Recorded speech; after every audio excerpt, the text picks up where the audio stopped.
Leviathan the Lost. But why now? After all this time. Why, what now? No. I'm not sure you'd believe me if I told you. After all we've been through.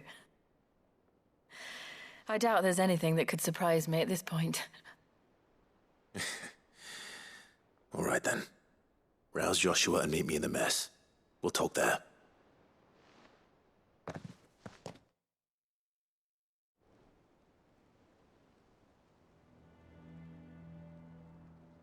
I see we're all here.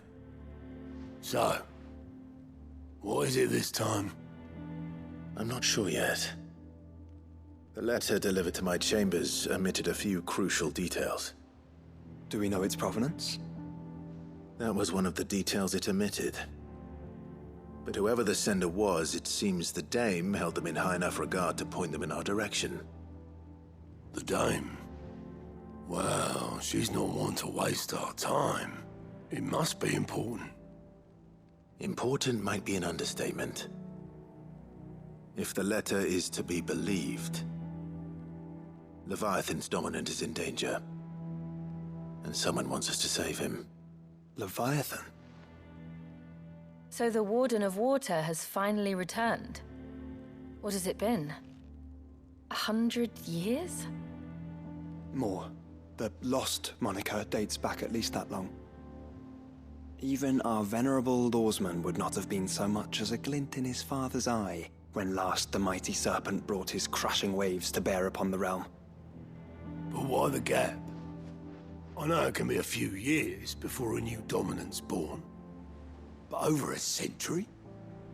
Should the dominant of Water's bloodline have been severed somehow, it could have prevented a new dominant from awakening. But if one has awakened now, he couldn't have chosen a worse time. Every nation in the realm has lost its dominant. If word gets out that there is still one to be had, they will stop at nothing to claim it for their own. And the twins will be at war again, just when humanity most needs to come together. Did the letter say anything else? Only that if I wish to know more, we must meet in person. And that the Veil can arrange a meeting. If nothing else, you can be certain it ain't a trap. Famous last words. I'm coming with you. As am I. Thank you. Both of you. And Otto? Yeah. I'll keep an eye on things here. Didn't fancy coming anyway. Thank you. I shall leave the Invincible in your capable hands.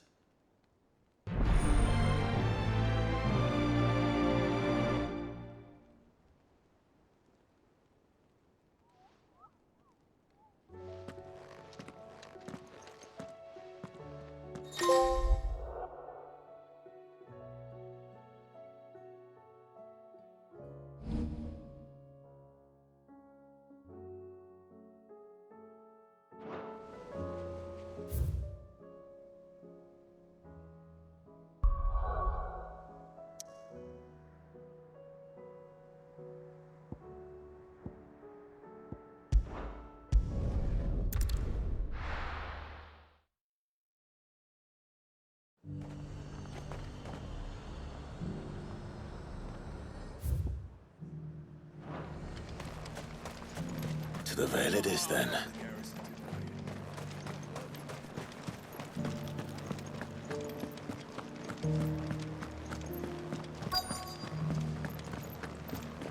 Looks like you've got a thirst. But enough talk. How about we return to the Veil? Fancy a peek behind the veil, my lord? I'm looking for a Layla. You found one. So, will your friends be joining in? Or just watching? We're not here for your services. We simply want to talk. What you do with your time is up to you. The price is still the same.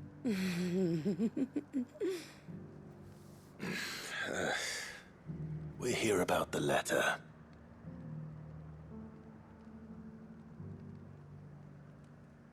Oh. Sorry. I suppose you'll be wanting to know who wrote it then. Among other things. Look, I'm just the messenger here. There's only so much I can tell you. Specifically? A location, north of town, on the shore of Isle of Feist Bay. There you'll find a tent, and the woman who can answer your questions. And that's all? Nothing else? Actually, one thing. There's more than flowers in the meadows these days. So keep that sword of yours to hand.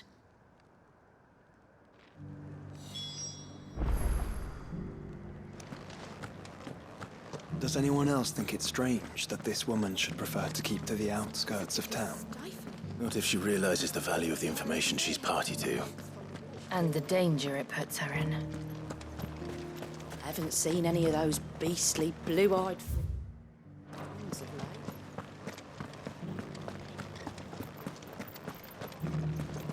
Do be careful.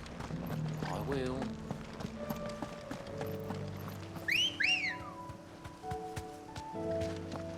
Ready, go? Fly, Ambrosia.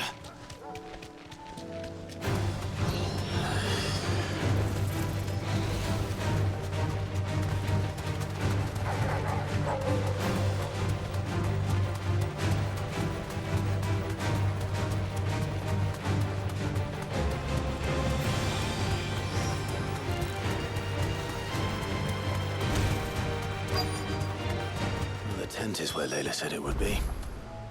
Yes, but who awaits us inside?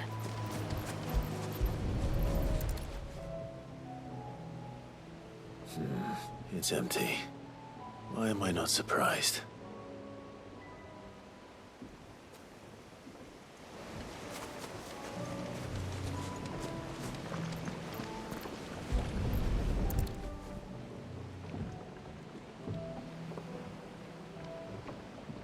A boat. No prizes for guessing who that belongs to.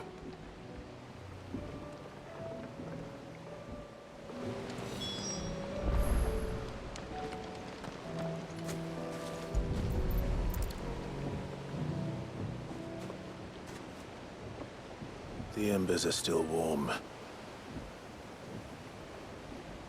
So you're Sid.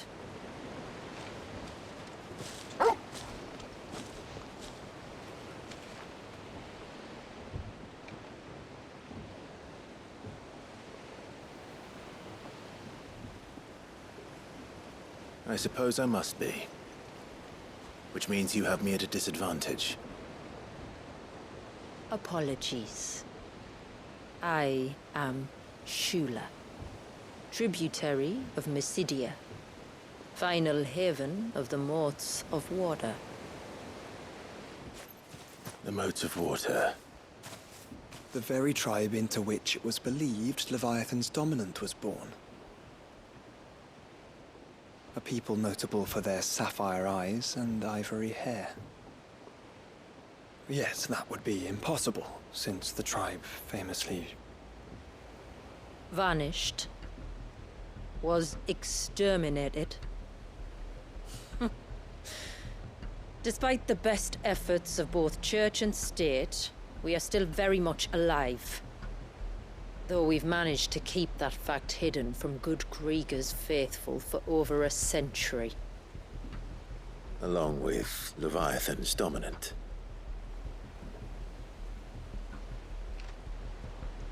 That wave out there. What do you know of it?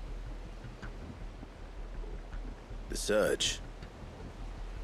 Only that it's been there a long time. Since the fall of Drake's Eye almost a century ago. Some claim the two are connected, but none can speak with any certainty. So in other words, you know nothing. Not that I'll hold it against you.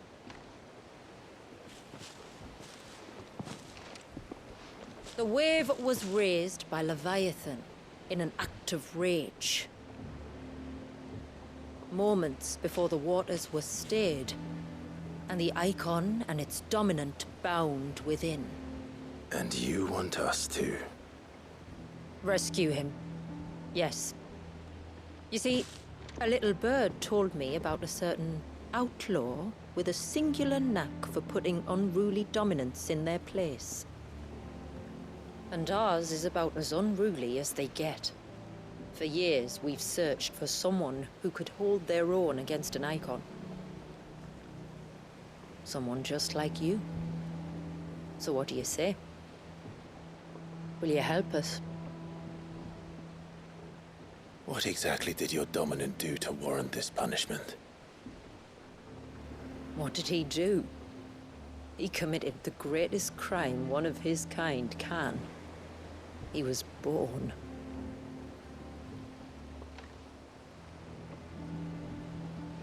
But he deserves a better fate than the one my people forced upon him.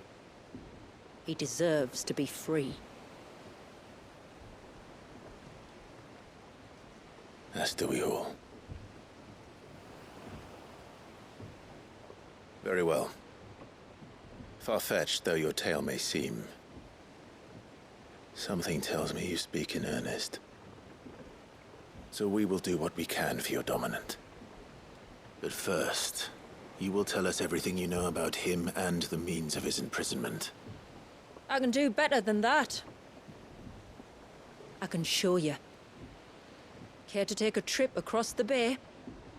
My people await you there. Lead the way.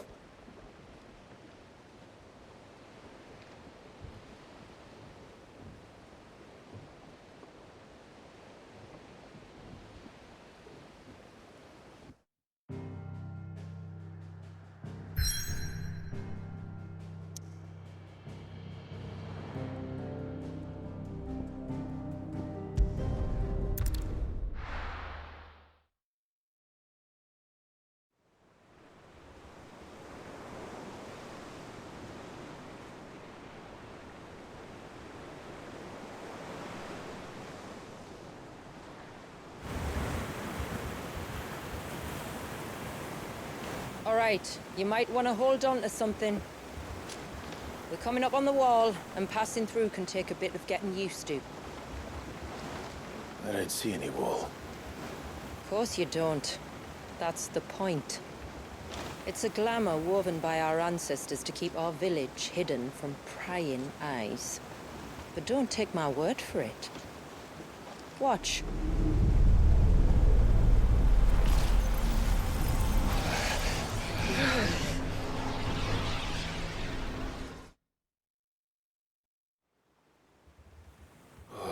That was worse than a slug of Bacchus wine. Clive, the sky. It's blue, but how is that possible? You do know what a glamour is, don't you? Ours just happens to work both ways, and a good thing too. I wouldn't fancy staring at those sickly clouds every day.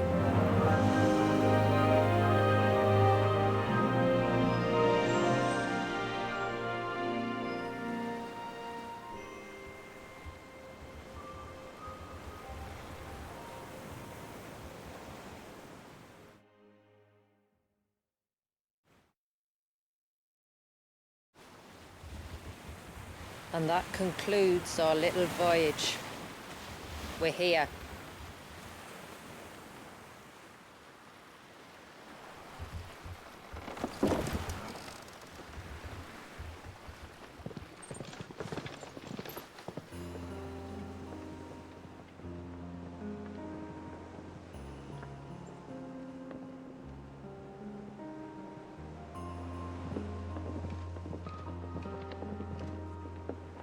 It's a long slog to the village, and a hard one. I hope you're up for a climb.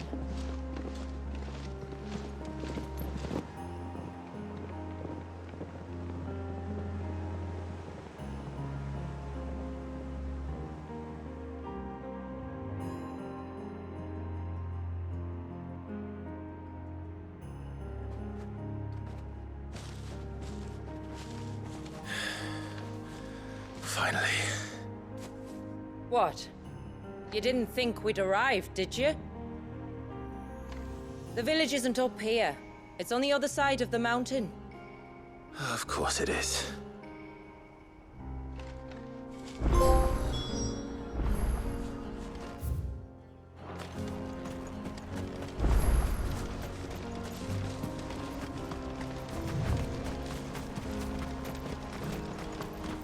Watch yourself, Sid. This path can be treacherous. If not for the sheer drop, then for the beasts who prowl it. Thank you for the warning. And please, call me Clive. Sid is an alias. You will be pleased to learn, Lady Shula, that I have no such aliases. Is that so, Lord Margrace? It's all the same to me.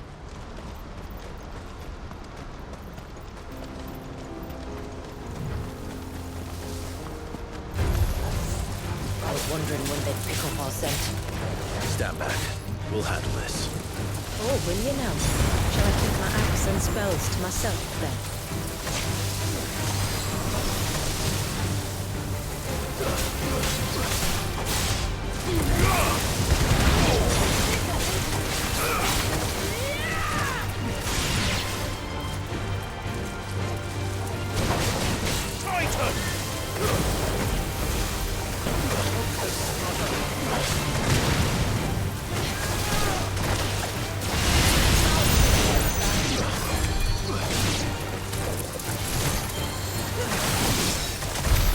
Earlier you mentioned spells, yet I see you carry no crystals.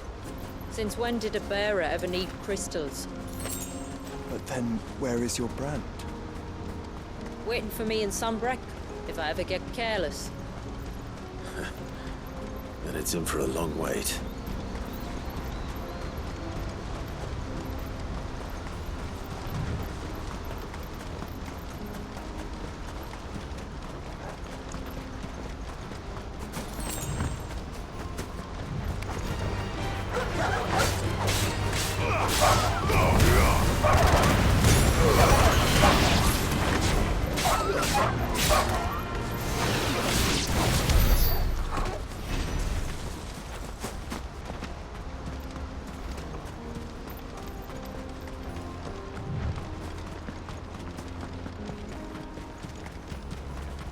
We're almost at the summit.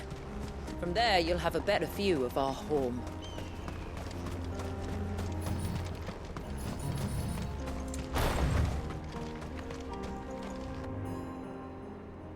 Few have ever set eyes on what I'm about to show you. Just so you know. This is not what I expected. Welcome, my friends, to Mysidia.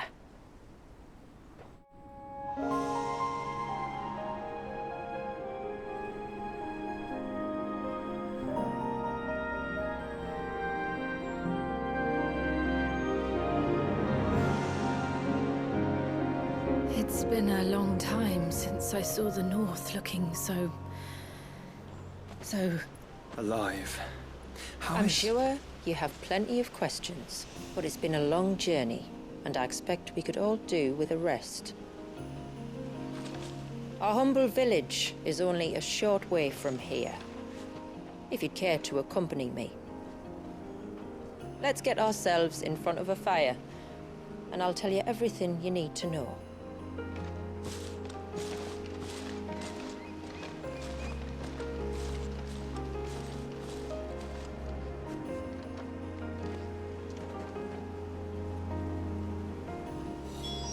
It's beautiful, Shula. And we aim to keep it that way.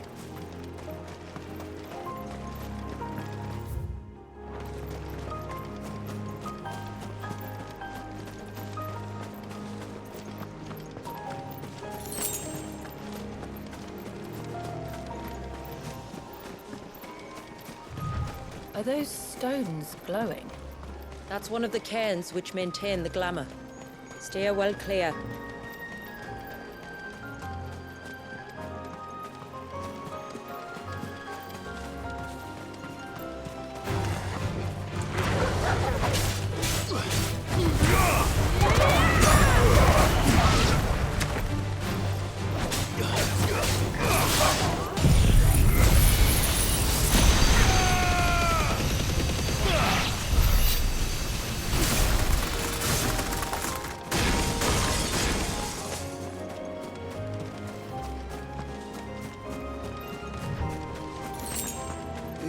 surge was an act of rage. One wonders what prompted it.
Could we not have spared ourselves the mountain crossing by landing further north? In clear view of the bay?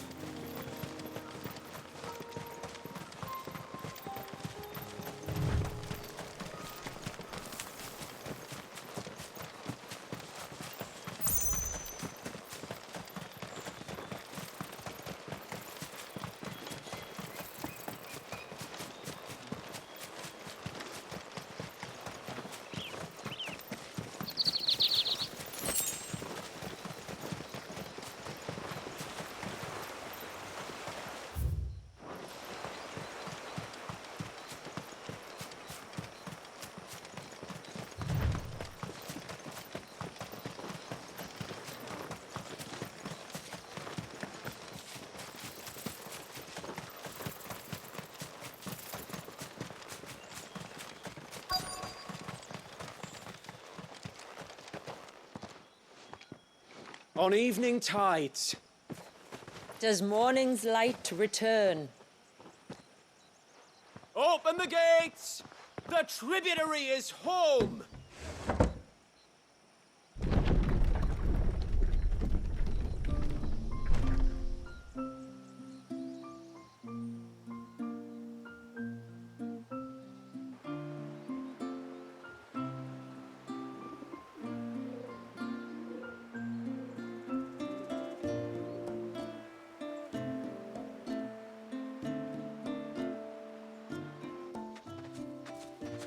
Outsiders?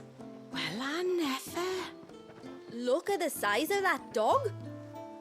All right now, back to your duties. You'll have to forgive my people their curiosity. We don't get many visitors. Or any, truth be told. Then we are honored to be the first. This is quite extraordinary. Like stepping into another world. So do you believe me now? You've made it difficult not to, my lady. But how did your people chance to settle here in the north? Unless I am much mistaken, the moats of water long called the coasts of southern Ash their home. Until Drake's Horn fell and the Blight forced them ever inland, where... We met our doom, along with our dominant. I see you've read the Gregorian Church's account, but perhaps you'd like to hear ours. That building over there is the Witten Hall. It's where my people gather to discuss matters of import. We can speak more inside, once the place is ready to receive you. It shouldn't take long, but you're welcome to explore the village while I see to things. Thank you. We'll do just that.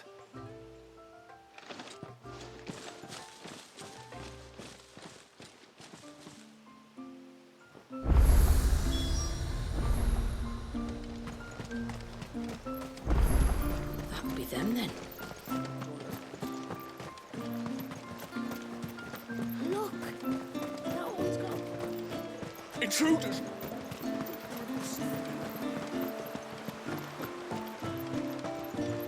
Oh, do you think he died?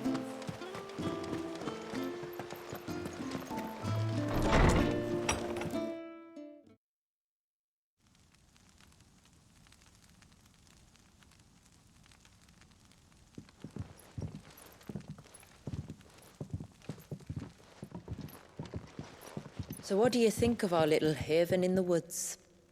It might not have all the comforts of a southern settlement, but at least it's ours. And there's a lot to be said for that. It can't have been easy keeping this place a secret. Not easy, no. We've dedicated our lives to maintaining the glamour that conceals us. Us and Walyas. This man, Walyas, is he Leviathan's dominant? That's right. Though he's no man, Walyas is still a baby. A baby? Forgive me, but you said that the Dominant and his icon were bound inside the Surge almost a century ago. That would surely make him older still. It would, if he'd been allowed to age. But the spell robbed the poor bairn of even that. I'm sorry. This was the son of my great-grandfather. Leviathan awoke within him almost immediately. But instead of allowing the lad to live out his life as a valued member of the community, my ancestors sought to put his power to other uses. Sadly for them, the icons sensed their treachery and summoned a wave so large it would have swallowed the entire village if my ancestors hadn't stopped him. Then it is not the surge that binds the child, but time itself. Yes. Forgive me. I'm still not sure I understand. I'm not surprised. It isn't the easiest thing to explain. Which is why it might be better if I took you to see him. Show you exactly what he has to endure. That is why we came. Then let us be off. There's a road that leads north from the village. It'll take us right into the Surge.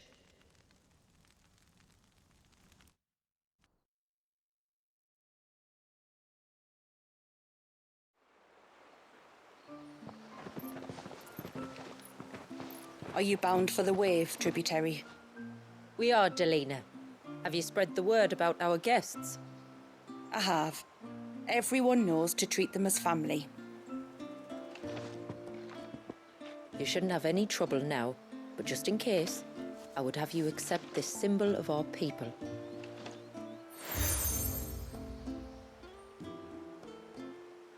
That's very kind.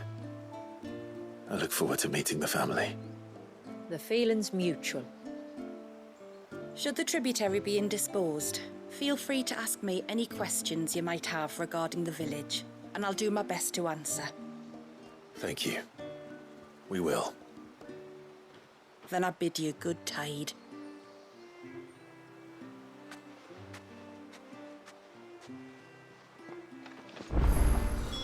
Our storehouse lies across the bridge. If you're short of supplies, you may find what you... You are Sid, aren't you? The man the tributary told us about? I wonder if you could help me. With what exactly?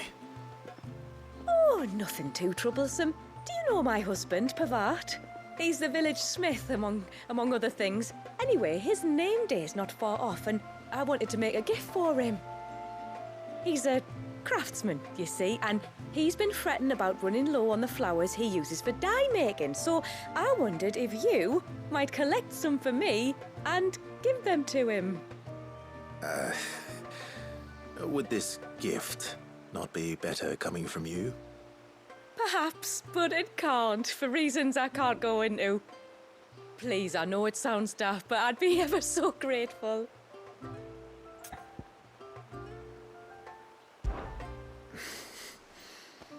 Fine. Which flowers does your husband need? The sweet little blue ones that grow around the fount. Elders' blessings, they're called. We use them to dye our fabrics so we always feel close to water like they are. You don't need to go to the trouble of picking them yourself, though. Just speak to the field hands and ask them to share their harvest with you. 2 basketfuls should be enough for my husband to be getting on with. 2 basketfuls it is.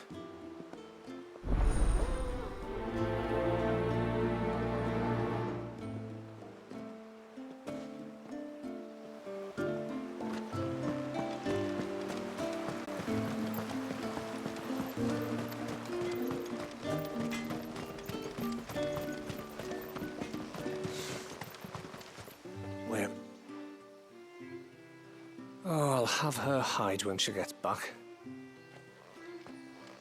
Oh, sorry. I was leagues away. How can I help you? If you're after something from the storehouse, it's actually my wife you'll want to talk to. She will have to charge you for the goods, though. Not that we'd fleece you or anything. It's just, you know, needs must. I understand.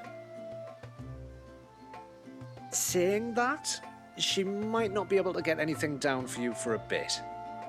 Ah, right. She's got her hands full with the inventory, you see. It should have been my daughter's job, really, but the willful little Rills decided to make herself scarce. The heavens only know where that girl's got to. If you'd like me to keep an eye out for her. Oh, no. I couldn't ask that of an outsider. Could I? You wouldn't mind? Of course not. She won't have gone far, will she? I hope not. But I've scoured the entire village for her and come up empty-handed. Can't help thinking she might have gone on another one of her little adventures. Ah. A free spirit, is she? Aye, that she is. Can't get her to sit still. Especially once she heard you lot were on your way. Outsiders! You should have seen her little eyes light up. Oh, if she wanted to watch you arrive, she'd have made for the low gate where you first came in. The guard there might have spotted her. Maybe you could ask him. Ruka, her name is. All right. I'll let you know if I find her. Try not to worry.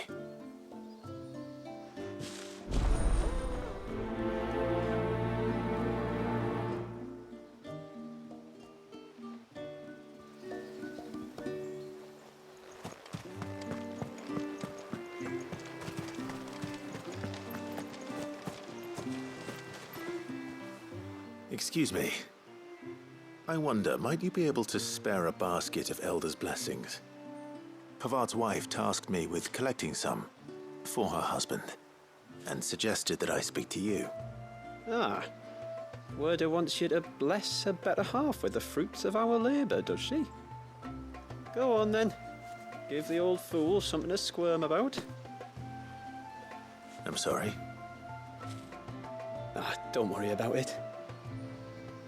An old fool Pavart may be, but if you come bearing gifts, he's not fool enough to turn you away.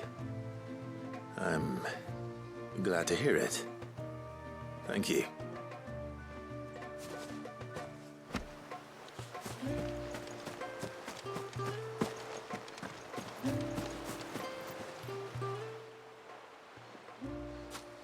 Ah, welcome to Haven, friend. Thank you. Forgive my presumptuousness, but the smith's wife has asked me to make her husband a present of some Elder's blessings. 2 basketfuls, to be precise. Well, I have 1, if that's any help. It is. I'm much obliged. They really are beautiful. Aren't they just? Though that's not the only reason they have a special place in our hearts. Legend has it that when our people fled from Ash, the tributary of the time took some seeds with them. And as they wandered high and low across the Twins, He'd plant them wherever they stopped for water.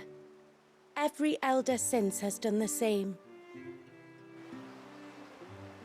So when we finally put down roots here in Mysidia, the flowers did too.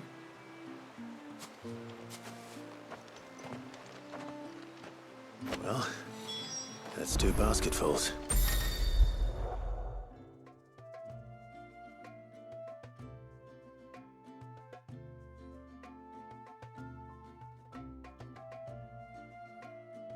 Time to visit Pavat.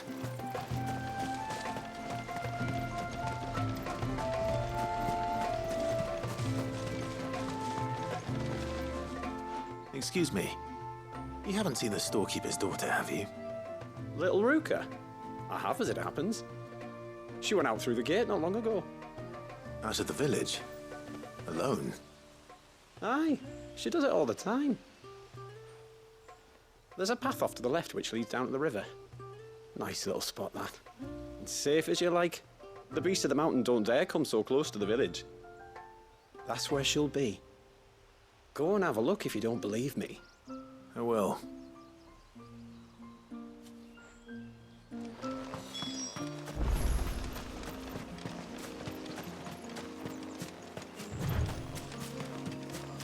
This must be the path.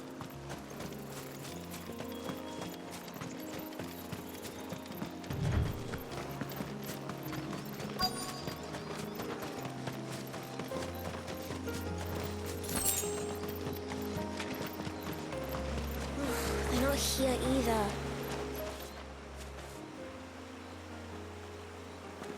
It's you! I've been looking everywhere for you. You must be Ruka.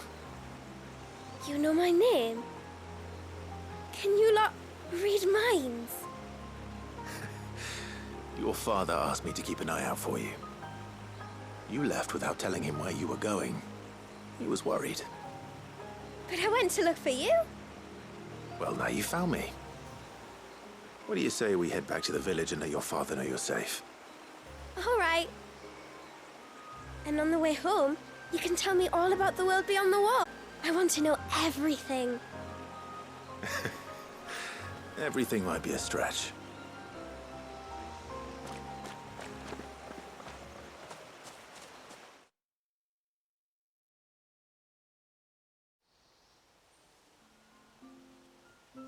Thank you for bringing her home. And sorry for the trouble. Oh, no. It was a pleasure. Daddy, did you know that there are villages 10 times as big as Haven in the outside world? 10 times! Cities, they call them. And in these cities, they have great big walls and towers and castles. Oh, to think I was worried. You can tell me all about the outside world later, Sweet Pea. Now go and help your mum with the stores.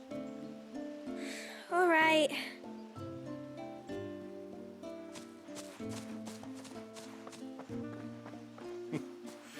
Thanks for putting up with her questions. She, has a lot of them. One of the big ones being, what are the people beyond the wall like? Reckon you've made a good first impression? Are we the only ones she's ever met? That you are. The rest of the world can't know we're here, so we'll have to be very careful who we're letting in and out. A few of us might make the occasional trip to shore for supplies, but for the most part, we'll make do with what we've got, including what the old Northerners left us. Yes. You built on top of the old ruins, didn't you? Well, they make for fine foundations. Their masons clearly knew what they were doing. That's one thing we don't have to worry about. Oh, it's everything else that's the problem. Medicines, metals for tool making, anything like that. We have to dress up as traveling merchants and make a trip to the outside and pray to every cloud in the heavens that nobody sees through us. Which explains why you need Gil. Aye. And now Ruka's back, my wife should be free to assist you with any potential purchases. So please, do make good use of our stores, because we fully intend to make good use of your coin. I'll be sure to keep my purse strings loose.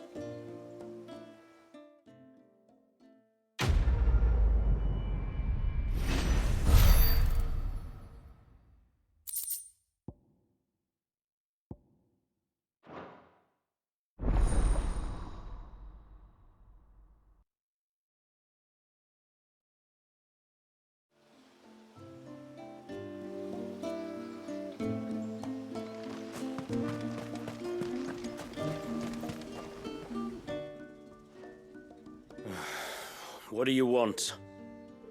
Your wife asked me to bring you these flowers.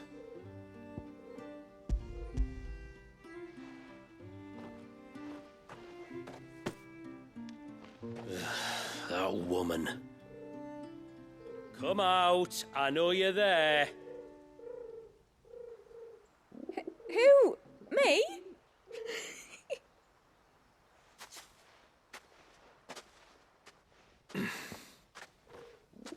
Would either of you care to explain what's going on? I'm sorry. I didn't mean to deceive you. It's just, my husband can be a bit standoffish at times, and I thought this might be a good way for the two of you to get acquainted. What with you being a swordsman like, and him being the only smith in the village. It'd be a shame if you couldn't turn to him for help. The only reason he couldn't turn to me for help is because I had my hands full with all the orders you lot dumped on me.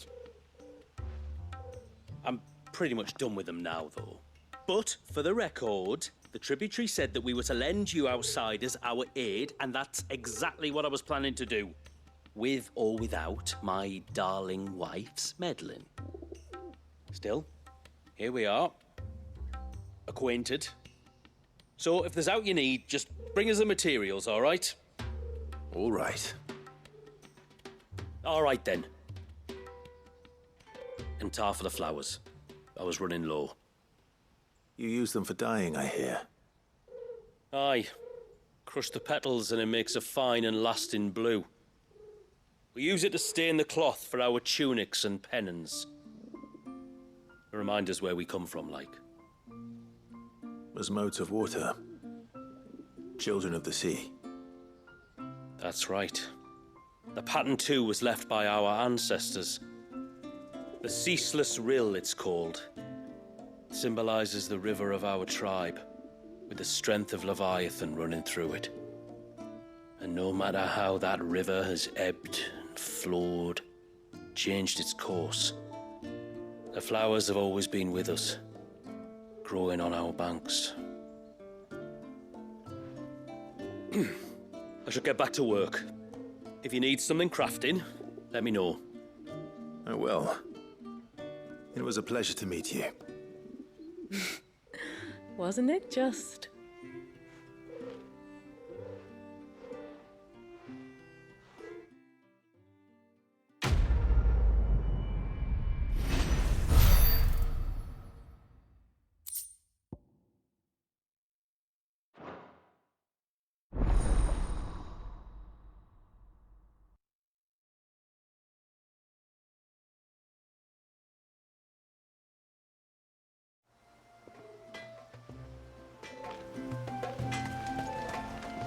What is it you want?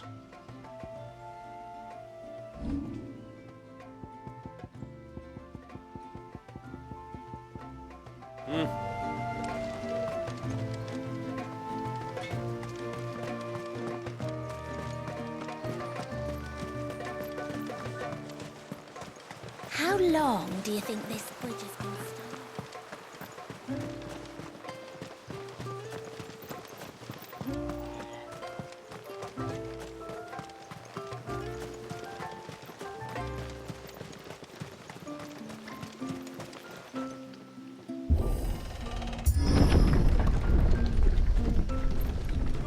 There's a pair of ships just up ahead.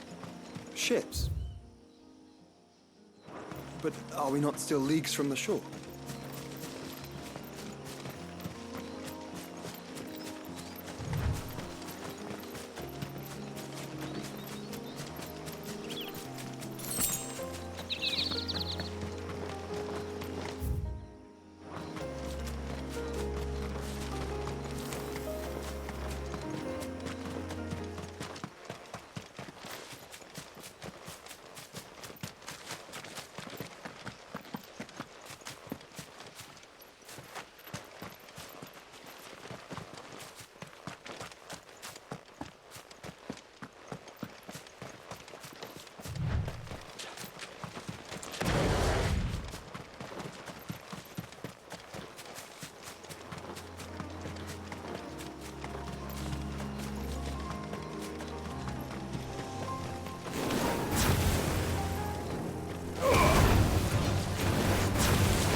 The quickest route to the surge is due east, past the second galley.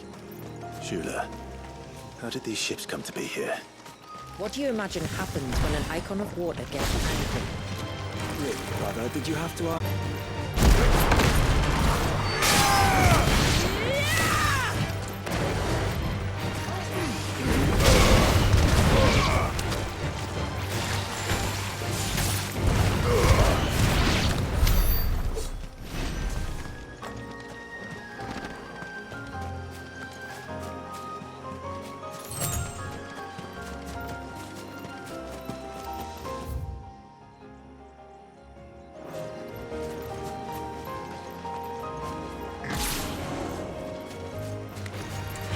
Tonberries. Foul creatures consumed by their hatred for everyone and everything.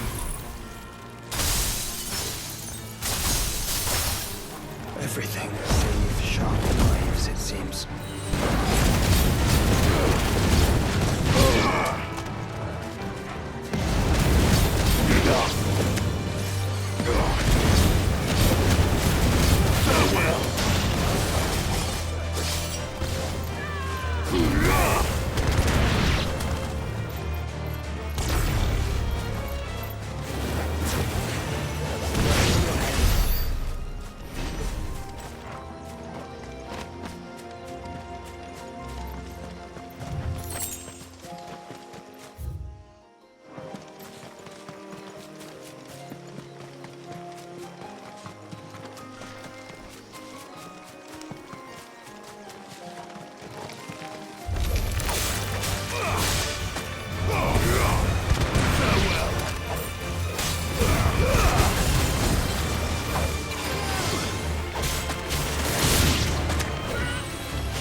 I can smell the sea.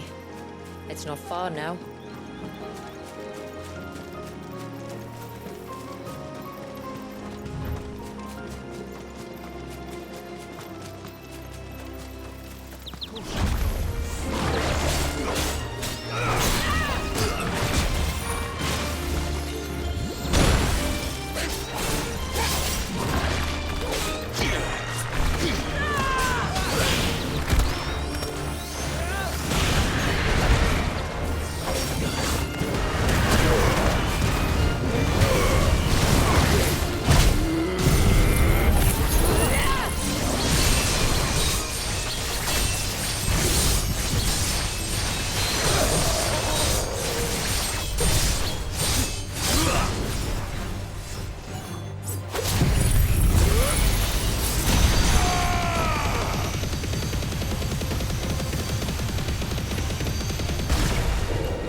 How will we reach the surge? We'll follow the coastline north. There's a bridge that'll take us across to the cape.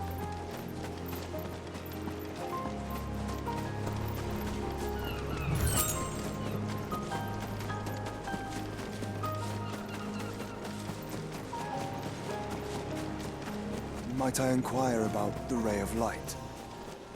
It's what prevents the surge from being reclaimed by the sea. And Dwalius by his people.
Have care.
try.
You said before that the child is bound within the surge. But you've yet to tell us how we're meant to reach him. I trust we won't have to hold our breath. No. The surge wraps around the cape without engulfing it. If we continue to its tip, there is a path down to the seabed. And the wave's origin. All right. It won't be the first dominant we've met at the bottom of the ocean.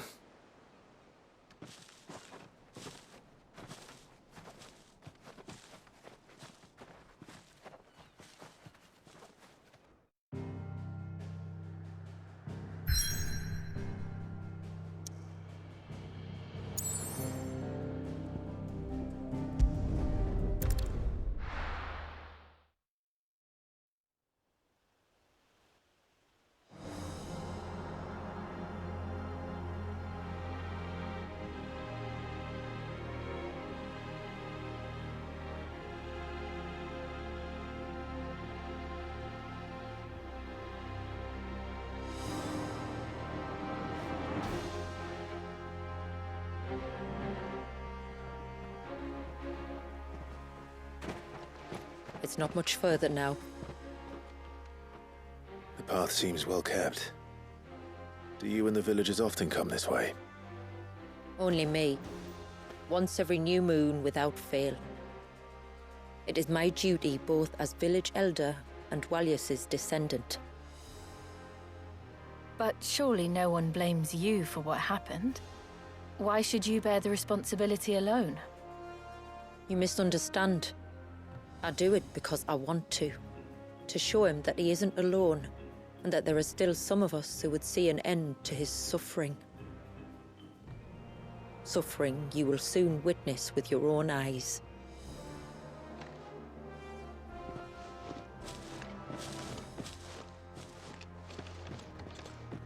The forest grows quickly here. Left unattended, the path would be reclaimed in a matter of moons.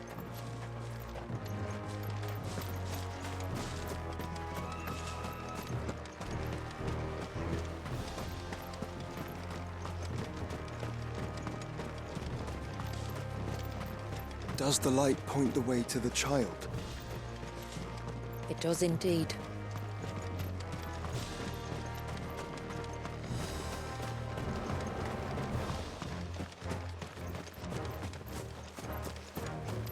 Look at all the droplets of water suspended in midair.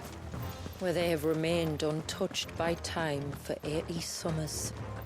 It's not right. No. It's not.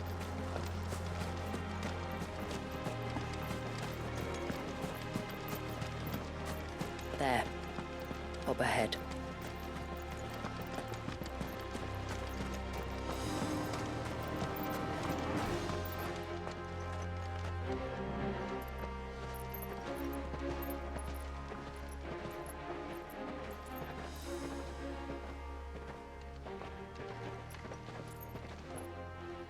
Down in the center.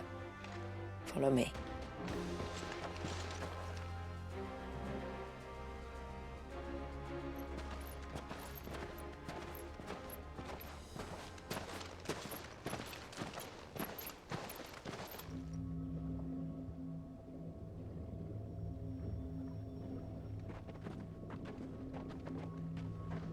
still primed. I'll never forget my first priming. The fear. And I was old enough to understand what was happening. One can only imagine how this poor child felt. He is the victim of an unforgivable sin, committed by people who saw him as nothing but a means to an end. He must be so frightened. Then I'll ease his burden. You don't mean? I'm not going to hurt him. Contrary to the tales, I don't go around killing dominants for no reason. What if I told you there was a way to remove Wallis's icon? I'd tell you you were a madman. It's hard to believe, I know. But it can be done. Though, it isn't without its risks. Part of the icon remains no matter what. So, it might still come to violence? I don't know. It depends on the dominant. I've seen things end well, and I've seen things spiral out of control. But I do know one thing. If we turn our backs on this child, there will be no end to his suffering. And I think that a worse fate than the alternative. Don't you?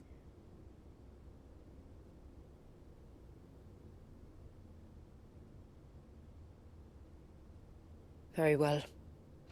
Do what you must. And whatever happens, I will own the consequences.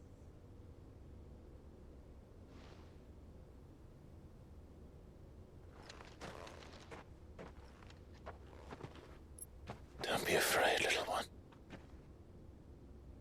Let me bear the weight.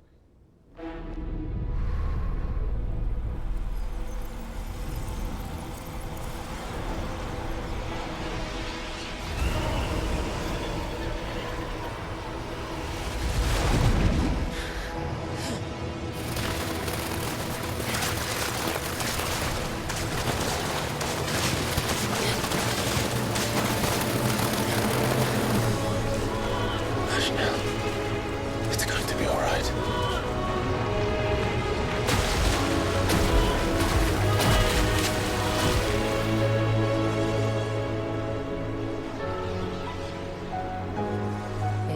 Is it done?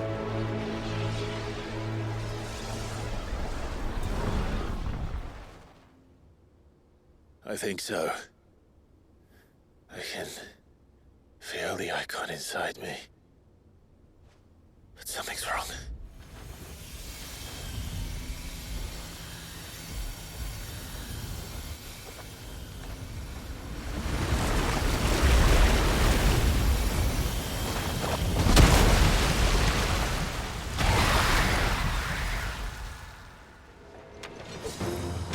He wasn't just afraid.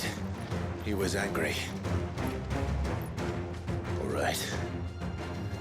Let's see what you've given me.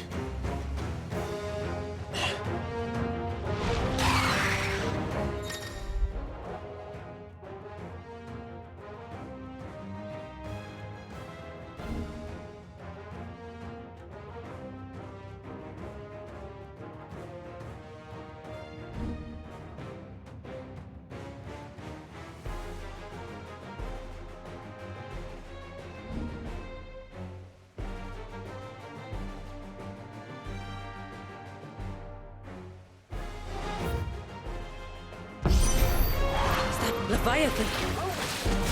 Just an egg, but a formidable adversary nonetheless.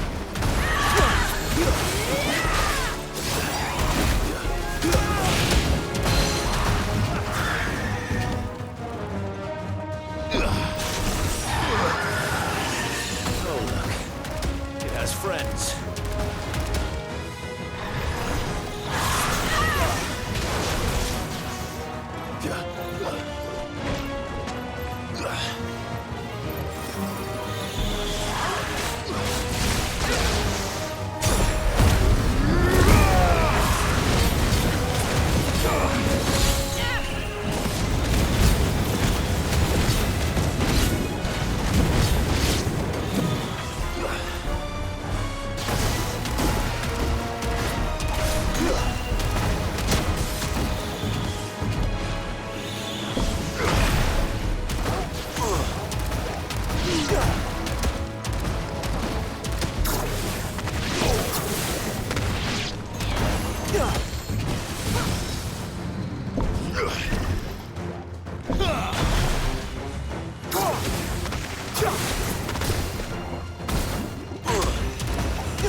Is everyone all right?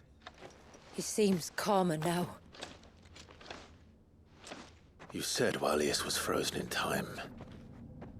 But he knew we were here. How? I don't know. He's never reacted to anything or anyone. Until now. The child has been bound for nigh on a century. If he has been conscious from the first, we must remove the seal at once. It's not that simple. I wish it were, but... there's more to this tale. It would be better if I explained back at the village. I see. Then let's return before it gets dark.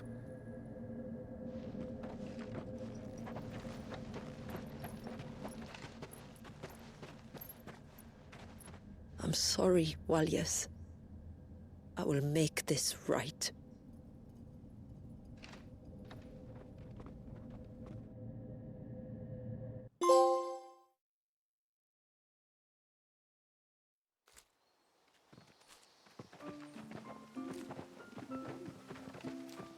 So, part of Leviathan is inside you now, is it? Does it hurt? No. Not anymore, anyway. Good. Because I still have need of your strength. If you want to know the rest, we should head to the Witten Hall. Of course.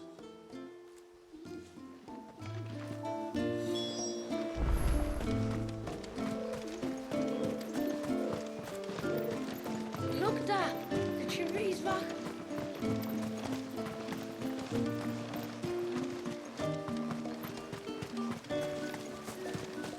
The broom is your war.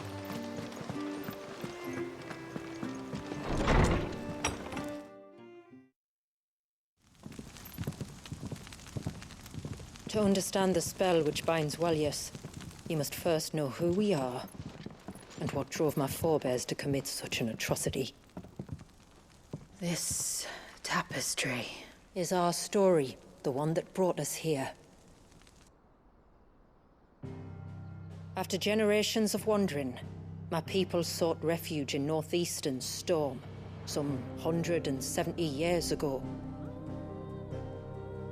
But in exchange for our safety, the Gregorian Church demanded we renounce our faith and branded us heretics when we could not. To be exterminated, as a lesson to others. And so was it chronicled in the imperial histories, for anything less would have made the Church seem weak. Yet a handful survived. The few who did fled north and west, and in doing so discovered two things that would forever shape our fates. The first was an old legend, revealing how to make your very own Mother Crystal. I've heard that one before. Yes, yet it gave them new hope, however false. Our ancestors convinced themselves that they could recreate the divine if they could only find a strong enough heart. A living being capable of channeling torrents of ether. And the heavens provided. A dominant. Well, yes. They'd stumbled across a nostrum in an ancient ruin, which they believed could provoke a sudden outpouring of a creature's ether. They meant to enrage his icon. Leviathan would have destroyed everything, had our people not made their second important discovery. A means to stop time itself. Where did they find that? The Northerners had no such magics, or they would have used them. When our ancestors first arrived, the land was uninhabited, save for an old witch who lived on the highest peak. Her body had been consumed by the curse, a cruel payment for her long years of service to the Northern Thanes. So desperate were they to prevent the fall of Drake's Eye, they'd forced her to devise a spell to stop time. But Drake's Eye did fall. It did. When she finally perfected the necessary magics, it was already too late. As punishment for her failure, the Thanes exiled her to this forsaken place to live out the few days she had left. Knowing her suffering, our ancestors cared for her as best they could, and in return, she gifted them her spell. That even though she should die, her legacy might live on.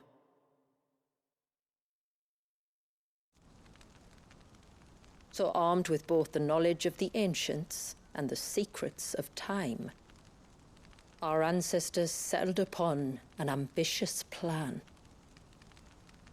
They would create a new Mother Crystal and enchant it that it might endure for all eternity. Thus would our people's wandering, our suffering, finally end, and prosperity visit us once more. And all it would require was the sacrifice of a single child. A small price to pay, or so they believed. Another victim of man's blind reliance on the Mother Crystals. So we know the seal source. How do we break it and restore the flow of time? Do you recall the Dome of Light on top of the cliffs to the west? Inside lie the ruins of an old temple. It was there that the witch built the Veer, a conduit of sorts that channels her remaining ether into the surge. But it's been a long time since anyone set foot in the place. And now, there are others who claim it as their own. Then we shall go prepared for a fight. That said, it may be best if one of us stays behind. You think the village could be in danger?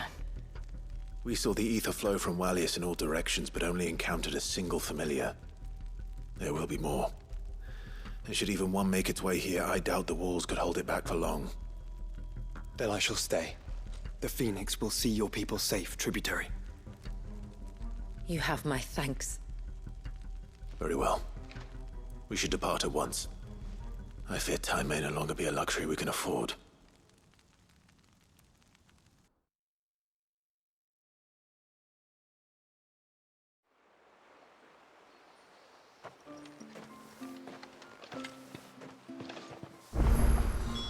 The Veer is not easy to find. We must first head north, and then west, deeper into the forest.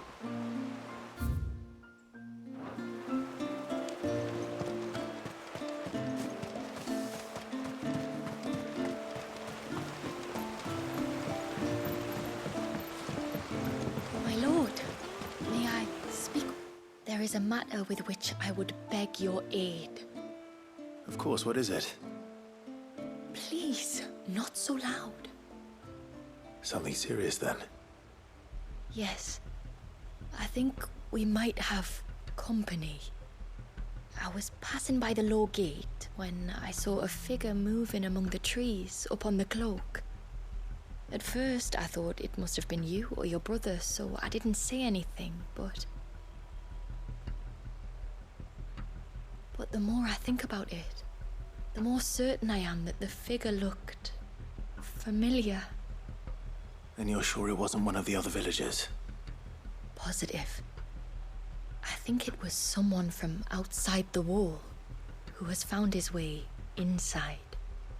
Of course, it could just be my imagination playing tricks on me. I only caught a fleeting glimpse, and it might have been you or your brother. But if it is who I think it is, we cannot allow him to leave now that he knows we're here. Would you go and see? He won't try to hurt you, believe me. Given what lurks in the forest, the only one likely to get hurt is him. Very well. Whether the man you saw is who you believe him to be or not, we need to know. It may yet be someone else entirely. Someone who means your people, or my people, harm. Perhaps. Just promise me that if you do find someone up there... Don't worry. I won't draw my sword unless I need to. Thank you. Yamila, this man you saw, might he be the customer you told me of? I fear so. The customer? I'll explain later. Come on.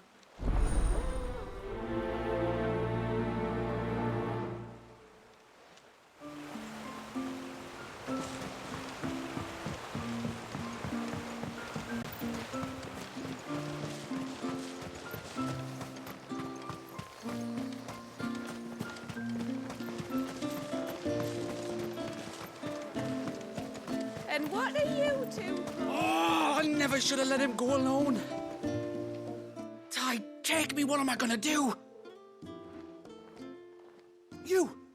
You've got to help me. Shula said you were a force to be reckoned with, are you? Why do you ask? Hey? Oh, sorry, I should explain. My name's Kitav. I'm worried about a friend of mine. He went into the forest and he hasn't come back.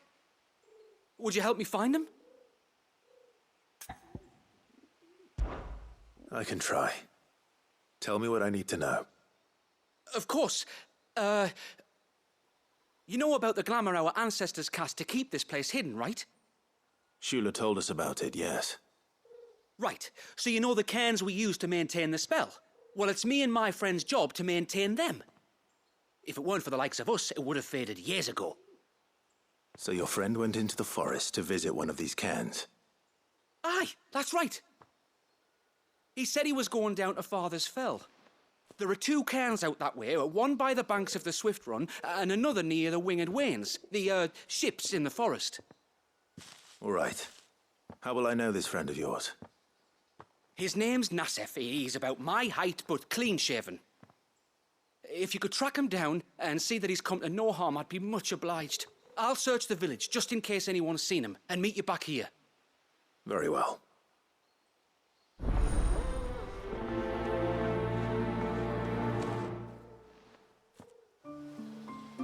One cairn by the ships, another by the river. Better get moving. Hail, stranger. Are you a rider by any chance? I am. What gave me away? Oh, I can smell it on you. The scent of the stables. And not just any stables. Something tells me you've never been one to ride half-starved birds with chine gall and wet beak. If I had a guess, I'd say your bird eats only the finest greens and has her feathers groomed twice a day with a curl hairbrush. Nothing but the best for my ambrosia. Ambrosia, eh? Pretty name. What's she like? Well, she's tall and strong. And her feathers are as white as snow. You're joking. You've got a white chocobo. I have, yes. I suppose they are rather rare. This I've got to see. Can you bring her here? I would if I could, but I doubt Shula's skiff could hold her. Me dad's got a boat. And he's ferried chocobos before. You could get him to bring her. It'd be perfect timing and all. He's preparing for a trip beyond the wall as we speak. I'm sure he'd help you if you asked. He would. Well, I don't suppose it would hurt to have Ambrosia around. All right then. Where could I find your father? He'll be in the storehouse on the other side of the brook. Tell him Manda sent you.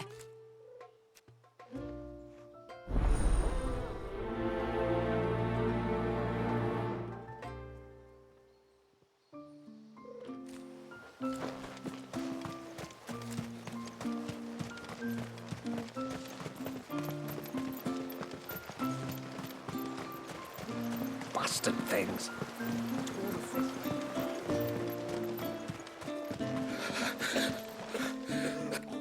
Just try to breathe. That's it. Is everything all right? Ah, you're the outsider. I'm Fannet, healer by trade.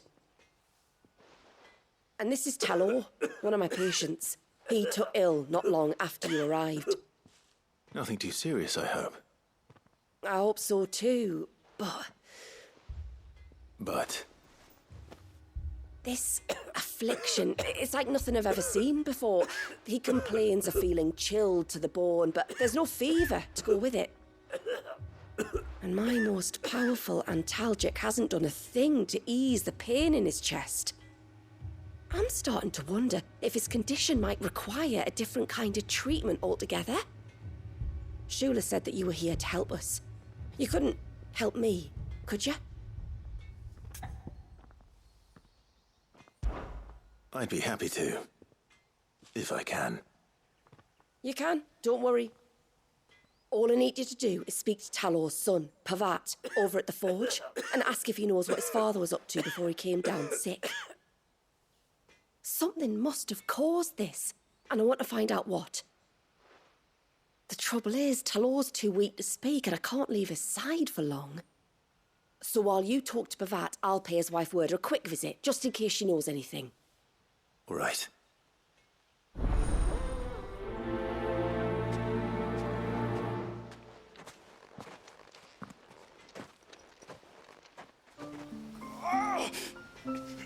Leave me be. Thanks for bringing me daughter back. I don't grudge her looking for adventure, but she's got to pull her weight like the rest of us. Anyway, now we've got the inventory done, I can attend to my own tasks, like seeing to our visitors' needs. So, was the route you wanted? When you've decided what you want, just let me know. Here you are. May it serve you well.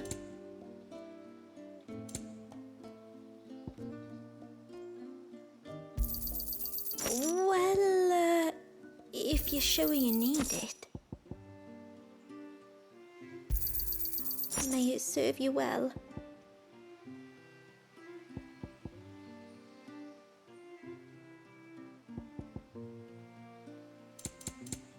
Very well.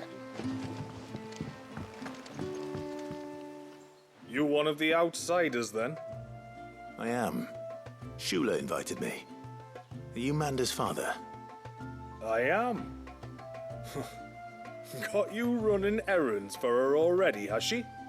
She's asked to see my chocobo, but I'd need your help and your boat to bring her here.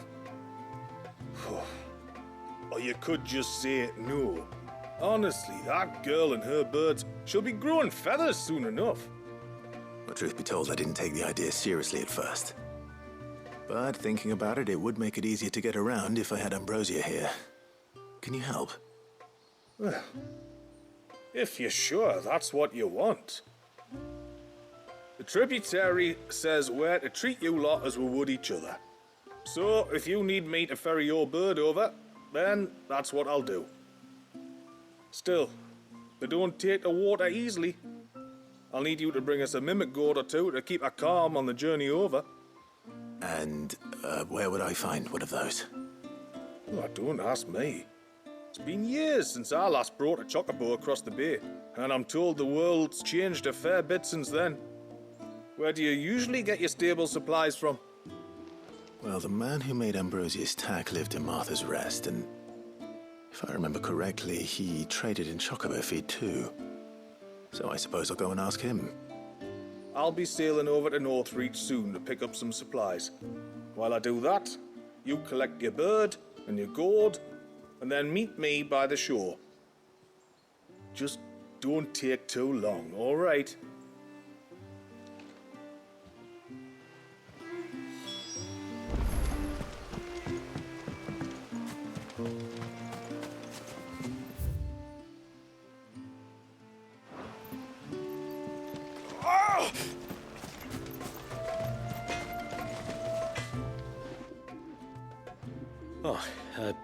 Do you need something? I do, though not from the forge. Fanit asked me to speak with you. She's looking into the cause of your father's illness and wondered if you could shed any light on the matter. I see. Sorry. She shouldn't have dragged you into this. It's no trouble, really. Tell me, did your father do anything out of the ordinary before he fell ill? Not that I know of. But then I hardly see him. He's always out and about, like. Well, at least he was. Suppose he might have been a bit more fidgety than usual, but apart from that... When you say out and about, where does he usually go? Just round the village. Wanders over to Blazier's place most days. He's a fisher who lives on the other side of the fount. They're old friends. Maybe he knows something I don't. Maybe. I'll go and speak with him. No sign of the child. You don't think he's...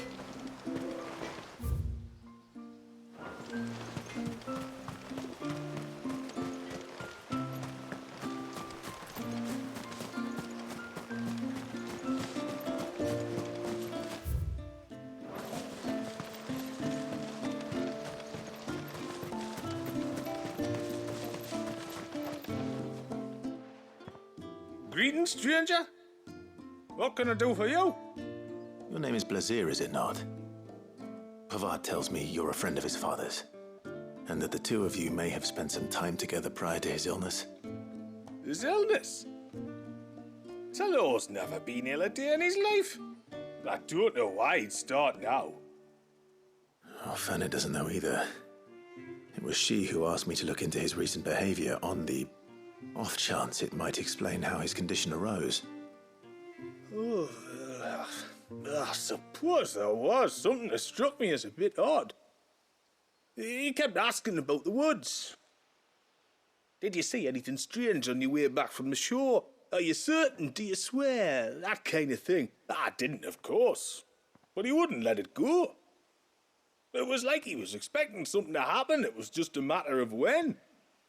Not that I know what. But he never told me anyway. Well, that certainly does sound unusual. And it might just be what Fanet is looking for. Thank you. I don't mention it. Oh, and when you say Talor, wish him the best from me, eh? Let's see what the healer makes of this.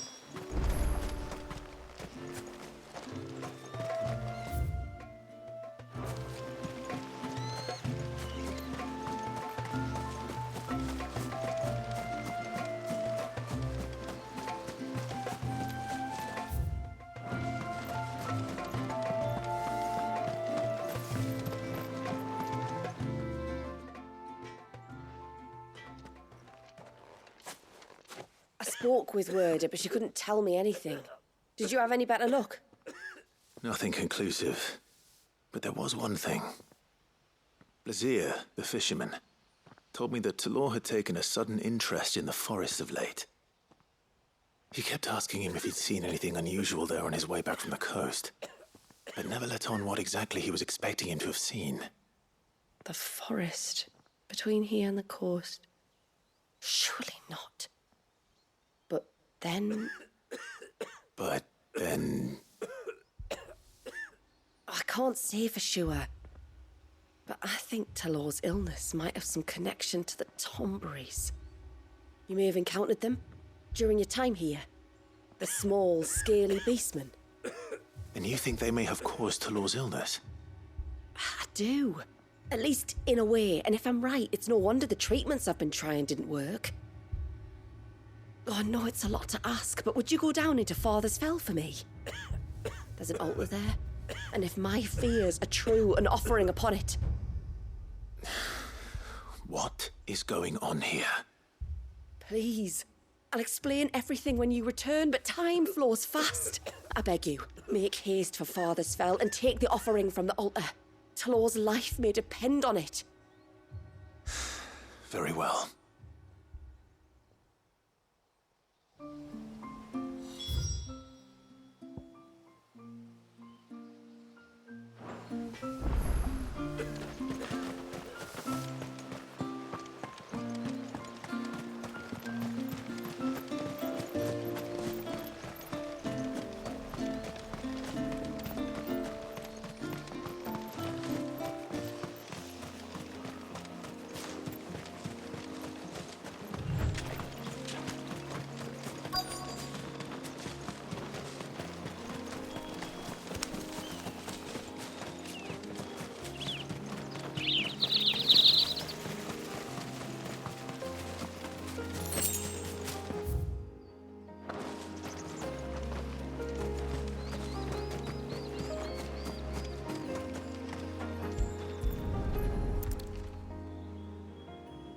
A bottle. Breath of the Arbor. Perfume from Sambrag.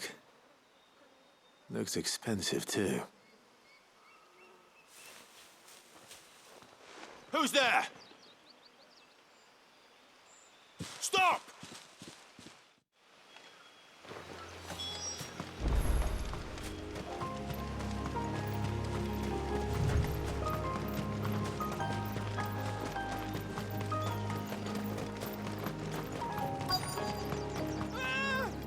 No! No! Hang on! I'm coming!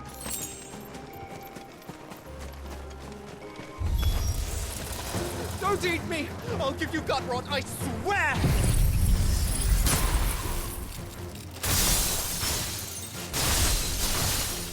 Stand back. I'll handle this.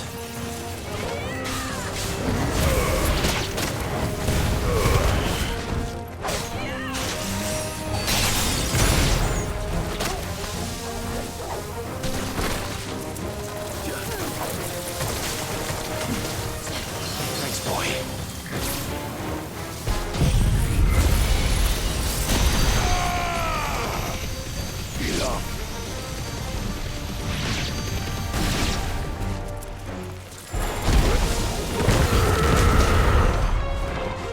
Enough.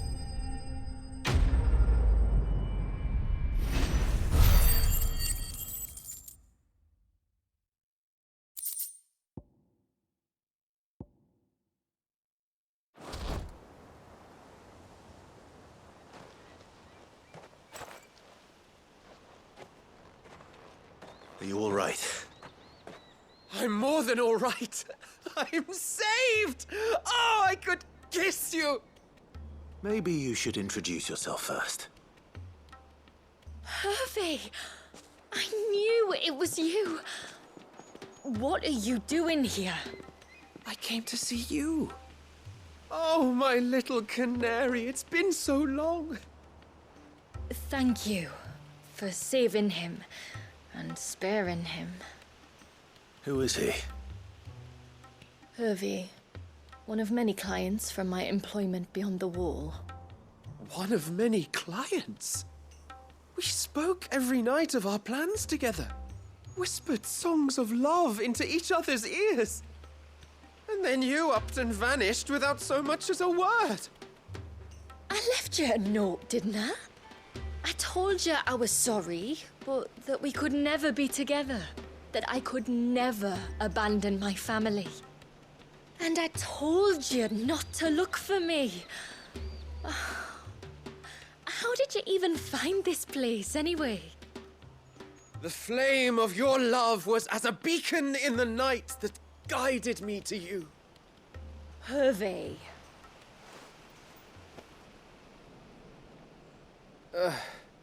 I was walking by the coast near Northreach when I saw a lady who looked like you. Eyes like the ocean. Hair like the driven snow. The next moment, she and her companions were jumping in a skiff and sailing out towards the wave.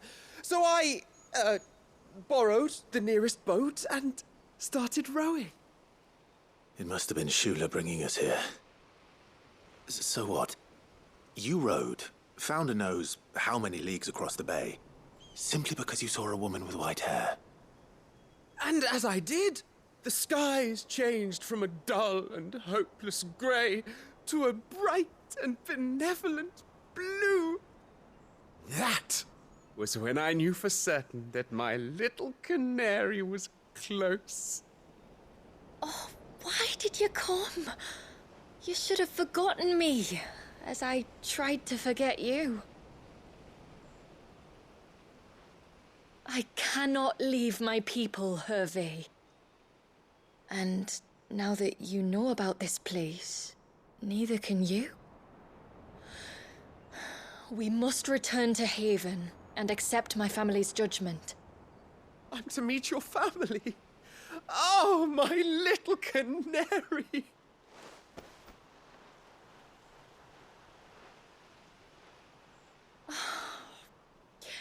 Please, come and see me later. You did as I asked, and you must be rewarded for it. But first, follow me, Hervé. To the end of the world and beyond.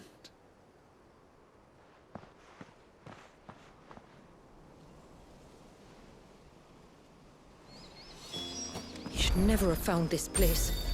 How could I be so careless? Don't blame yourself.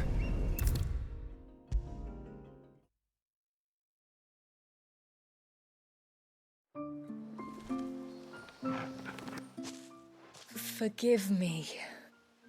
There's nothing to forgive. You two met at the Vale, I take it. When I worked there, yes. To earn the coin that my people need to survive. Though Mysidia is our sanctuary, there are certain necessities that it cannot provide. And for that reason, some of us seek employment beyond the wall. Yet few are the opportunities for followers of a strange faith in a strange land. And so you supported your family as best you could? I did. And I have never regretted it for a moment. I found a second family in the Vale. And in the Dame, a second mother. I also found Hervé. But our love could never be. I knew that if I revealed my secret to him, I would be putting my people in danger. But that if I did not, I would be living a lie, unable to return home. What will happen to him now? Since our people settled in Mysidia, uninvited visitors have been few and far between, but not unknown. Explorers, survivors of shipwrecks, none lasted long. I see. That was before my time, you understand. I've never had to make a decision like this before. Yamila, know that I do not blame you for any of this. It was me who decided to make the trip to shore. Me who exposed our secret. This was my mistake, and I shall bear the responsibility. Thank you, tributary. I only beg you to remember that Hervé means us no ill will. He's just a fool. A fool who loves me. I will take that into consideration. But yours is not the only voice I must listen to. The whole family must be consulted, and it may take time for me to arrive at my decision. I hope you understand. Of course, tributary. However long it takes. Come what may, I thank you, my lord, for bringing us back together.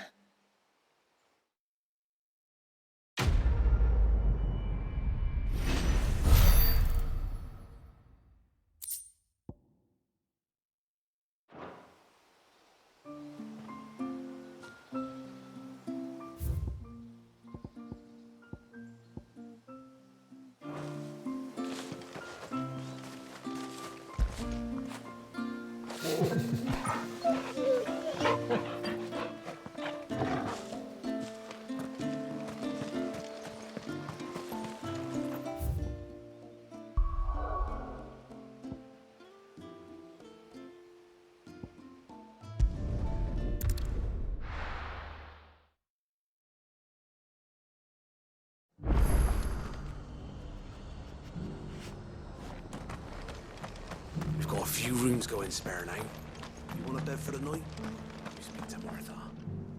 I remember you. You're the one who saved Whiteheart. How's the old girl doing? She's very well. Thank you. Oh, don't thank me. You're the one who saved her. Anyway, what brings you to the rest today? I was hoping to purchase a Mimit gourd. And I thought you might be able to tell me where I could find one. Oh, reckon I could do better than that. Just so happens, I've got a whole cartload of the blasted things. Not a buyer in sight. Really? Aye, you'd be doing me a favour taking a few off my hands before they turn to mush. But just be on the lookout for wild birds, eh? Don't want them chasing after you like they did me. I will. And thank you. Oh, you're very welcome. Any friend of Whiteheart is a friend of mine. And in times like these, friends have got to stick together. We certainly do. Northreach, then. Wouldn't want to keep Mander's father waiting.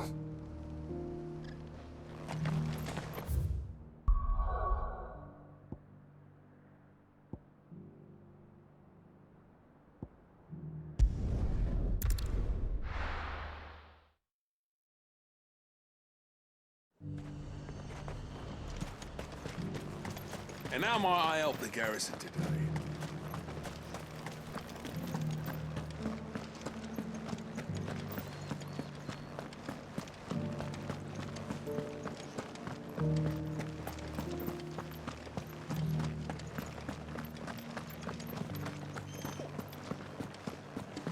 I haven't seen any of those beastly blue eyes.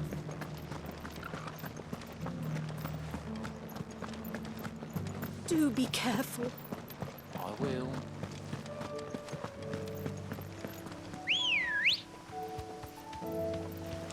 Good girl.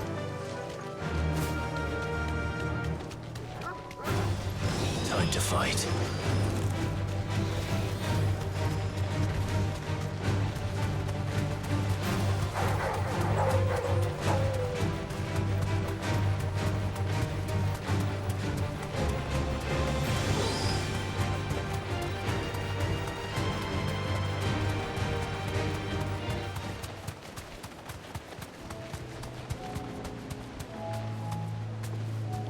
Thanks, girl. Ah, there you are.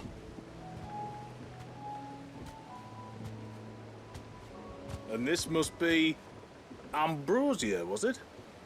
Oh, she's a real beauty, isn't she? I have the mimic or two. Here.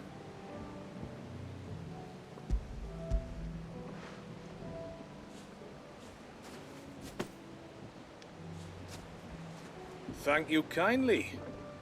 Soon as she's gobbled this up, we'll set sail. We're going to take a little trip across the bay now, Ambrosia. Don't worry. You'll be all right.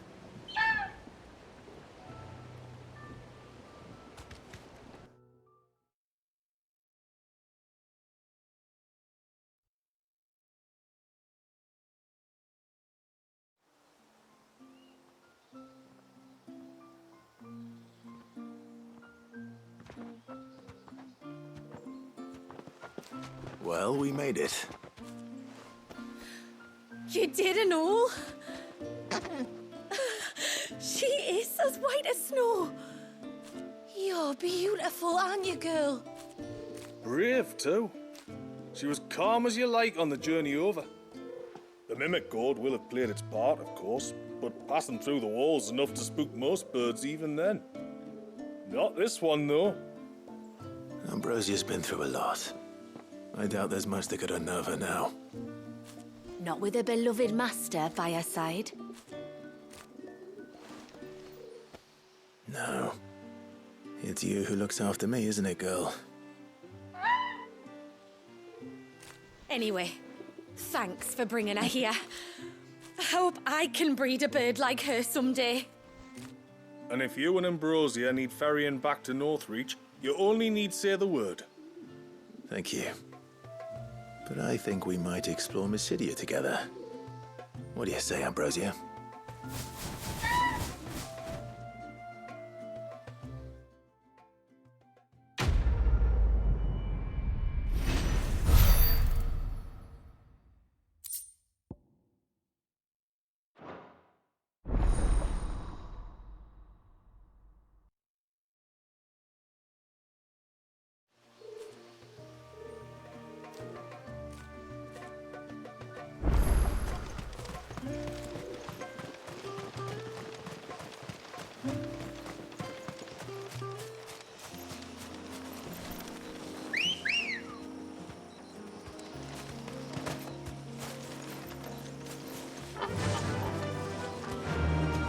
run like the wind.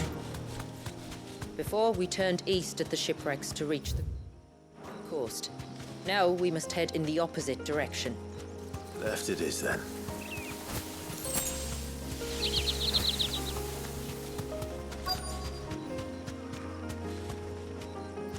Be safe.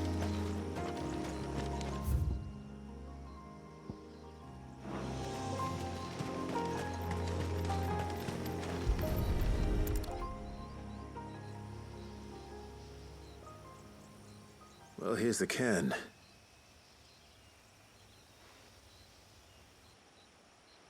But no sign of Nasef. To the riverbank, then.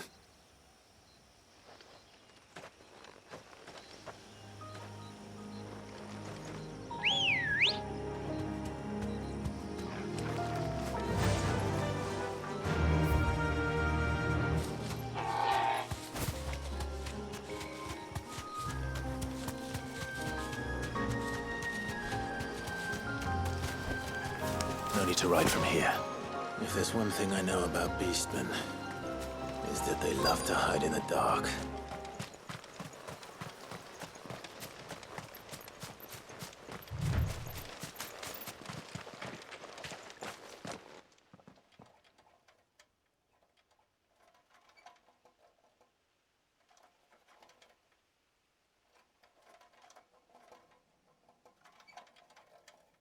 What are they up to? Some sort of ritual.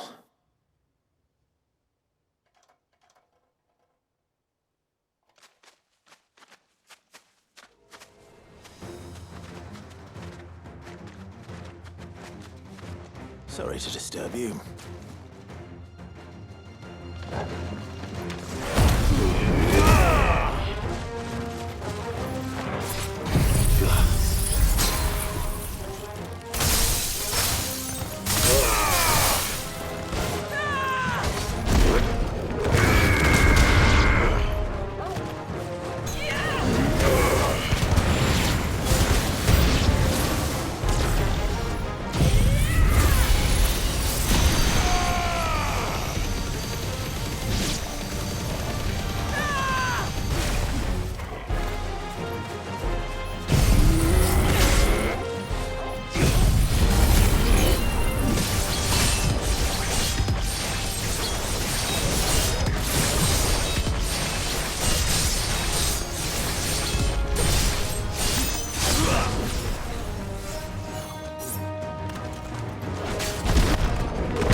Let's see what's on this altar, then.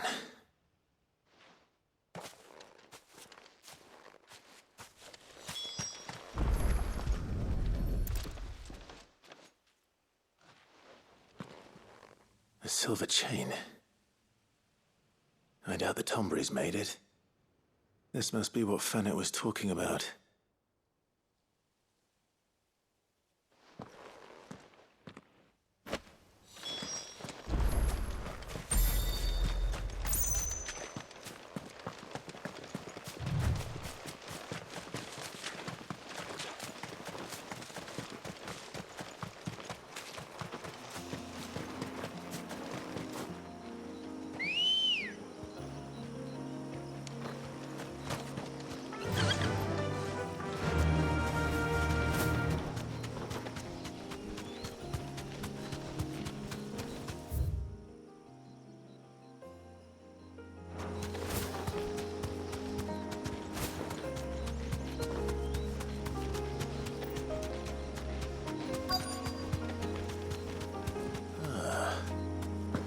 Here.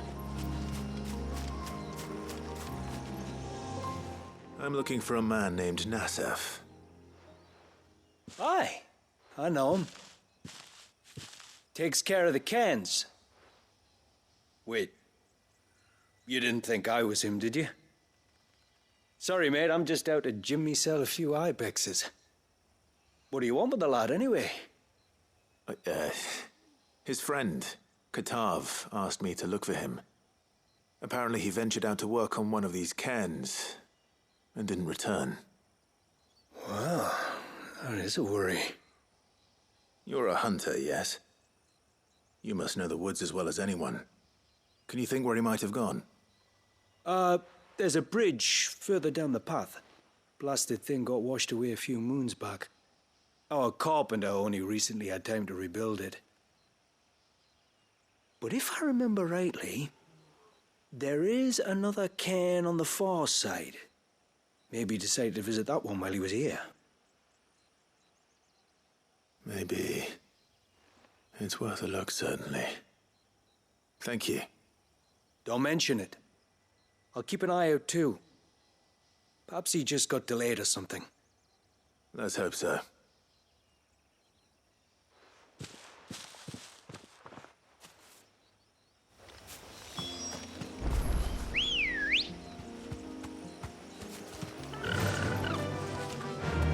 Run like the wind.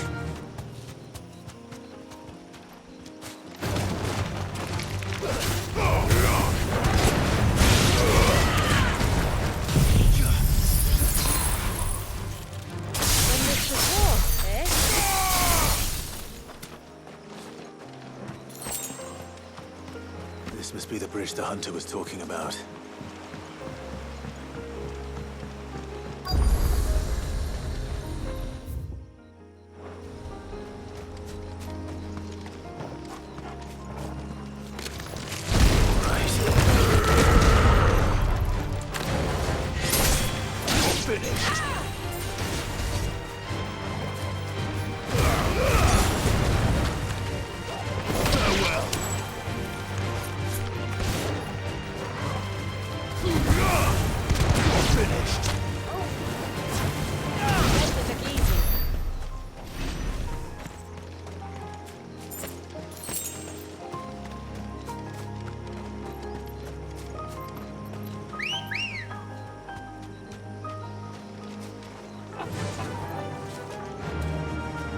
Faster!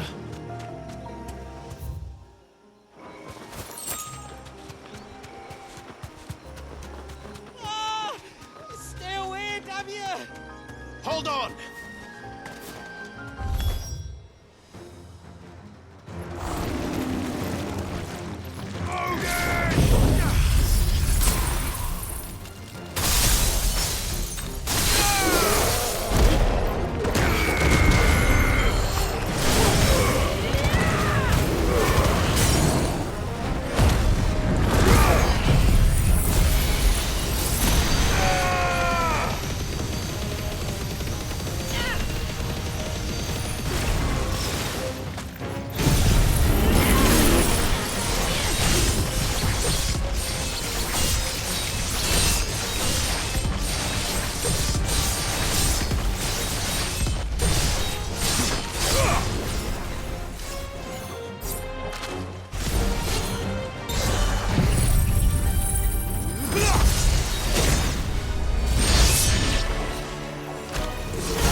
It's over.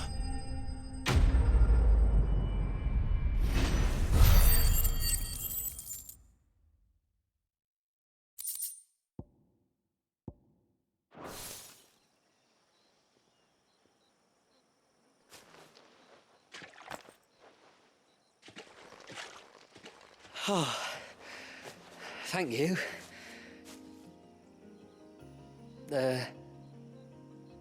I'm the tributary's guest. And you must be Nassef. I am, but How do you know that? Your friend Katav asked me to look for you when you didn't return. Ah, I'm sorry. I was so focused on attuning the cairn, I didn't see those creatures coming till it was too late. How exactly do they work? Oh, there are crystals inside. They're what keeps the glamour going. Should the ether cease to flow through too many of them, our shroud would quickly unravel. It's my job to make sure that doesn't happen. And an important job it is. But you'll struggle to do it if you're dead. You need to take more care. Yeah, no arguments there. The truth is, me and Katav usually work together, watching each other's backs like. But when we heard outsiders were coming, we split up to get the job done faster, so things would be perfect for your arrival. Stupid, I know. So you found him then? Not before the local fauna did.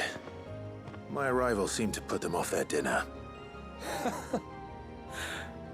Mustn't have been hungry after all. Expect you'll be wanting someone to escort you back to the village then, Nassef. Woods are full of nasties today. When you're next in Haven, be sure to come and see us. You saved my life. It's only right I repay you. If you insist. Take care now.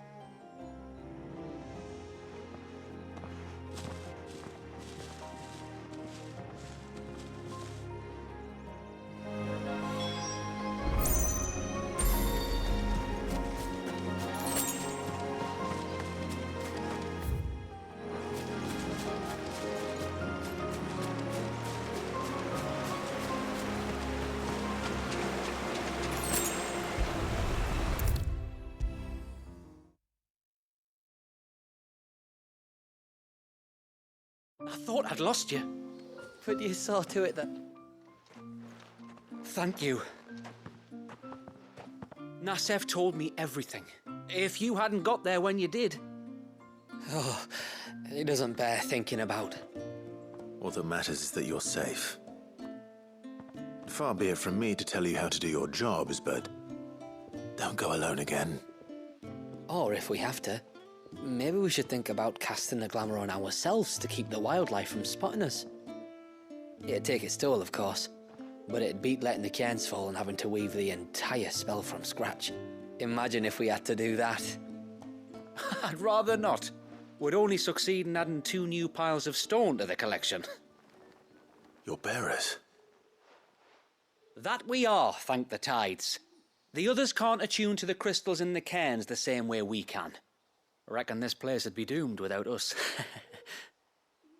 So, you do this work for the good of your people?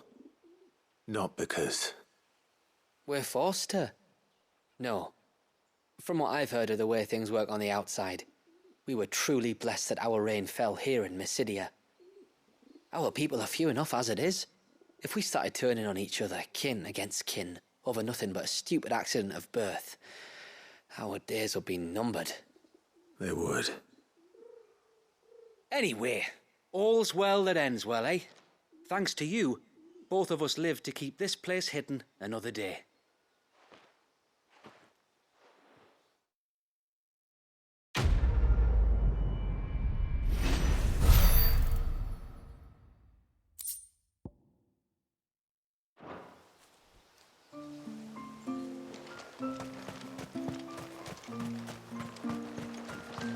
Bastard things.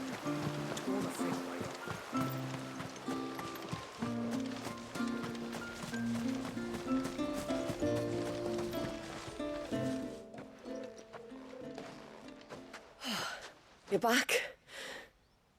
Well, did you find anything? I did. This silver chain. I knew it. Well, I'm still none the wiser. Forgive me. This chain. It's a Gregorian Maternoster. Worn by men of the faith. What's it doing here? And why would the Tomberries be praying to it? To understand that, you need to understand what the Tomberries are. They feed on hatred and suffering. And some say that if you render them an offering, some token of grievance against your fellow man, they will put a curse upon him. So you think someone's put a Tombri curse on Talor? I can't say for sure. Truth be told, I always assumed it was an old wives' tale. But given his fear of the forest and the presence of the chain on the altar, I don't know what else to think. Does Talor have any enemies in the village? Anyone who would nurse such a grudge? No, I believe the one who left the chain at the altar was Talor himself. I beg your pardon? But there's more to the tale, you see. It's said that if you attempt to curse a soul that has returned to the sea already, your ire has nowhere to go but back to its source. You're saying he cursed himself? In trying to curse another, aye. When my father was younger, he was one of the few permitted to venture beyond the wall on trading expeditions. He told us that when he journeyed to Sanbreque, he'd wear that chain to disguise his true beliefs, lest Grieger's faithful turn their cudgels on him. Did they ever catch him in his deception?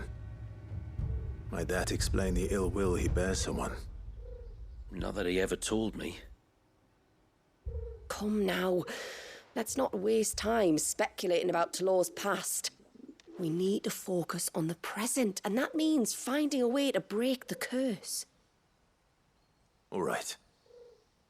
If there's anything I can do to help, let me know. Thank you. I shall. Aye, and thanks for going to all this trouble. Here, it's not much, but I want you to have this. We call it an adder stone. It's a gatherer's charm. Reacts to certain rare minerals we use in crafting.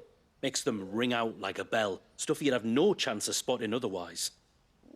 If you find anything, see that you bring it back to me. I can make you some decent gear with it. If you're interested, like.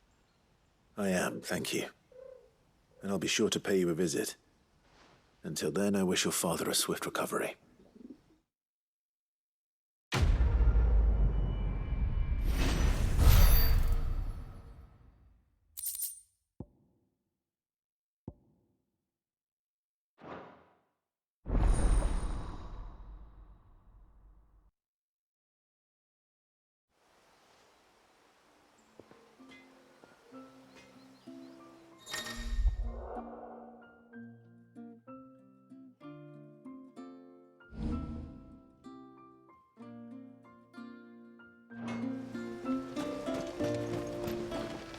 What is it you want?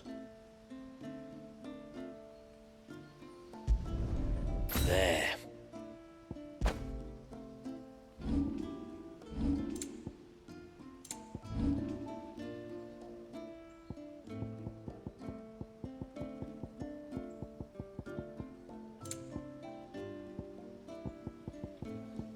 Till next time, then.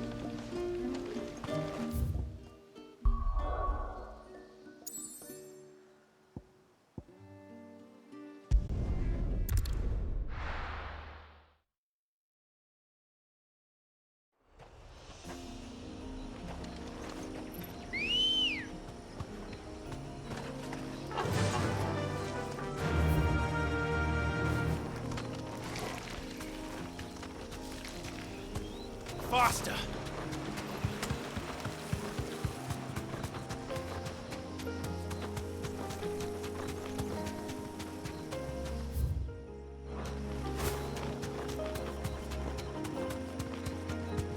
There's a large gate up ahead, and beyond it, a cluster of ancient ruins. Temple, or the Heir of Hours as my people call it, can only be reached by passing through them.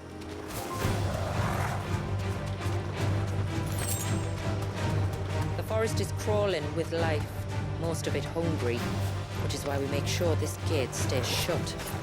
Why you carry that impressive-looking axe, I presume?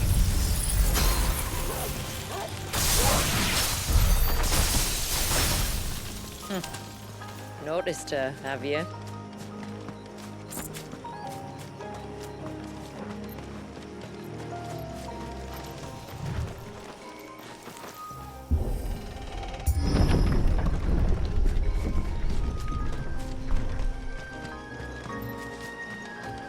The temple is up there.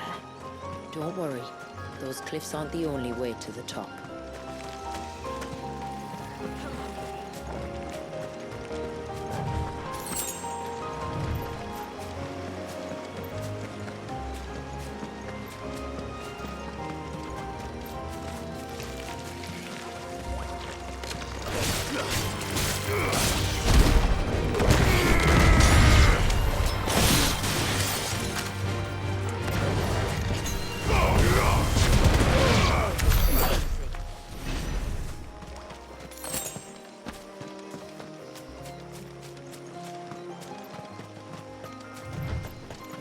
Are these the ruins? Yes. As far as we can tell, they're part of the same complex as the temple itself. To think of all the people who must once have lived here.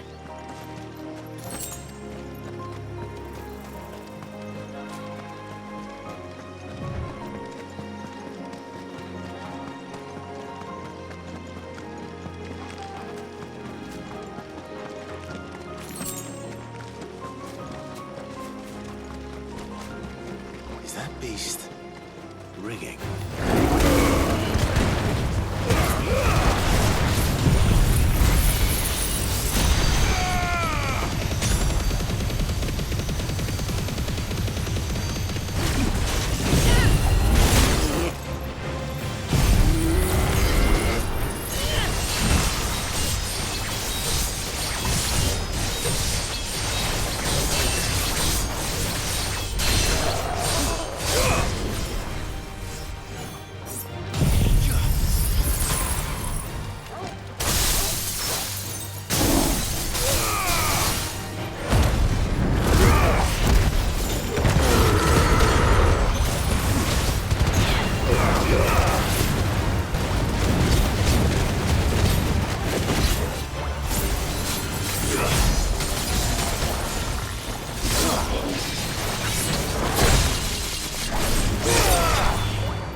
Seems like it isn't only Haven's blacksmith that has an appetite for these things.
always remind me of home.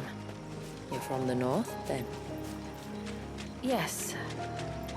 And no. I see.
Do you see that cave up ahead?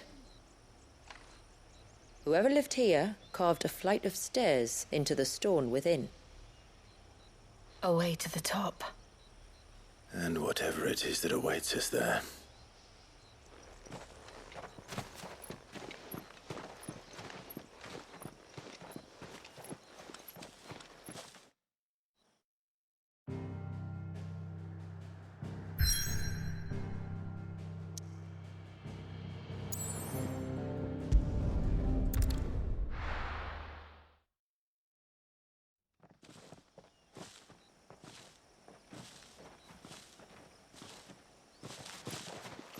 There. The temple the time forgot.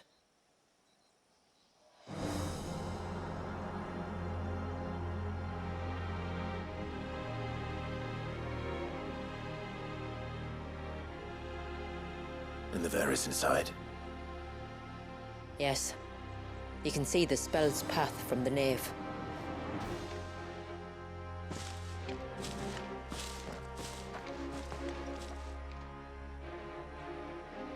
What is it?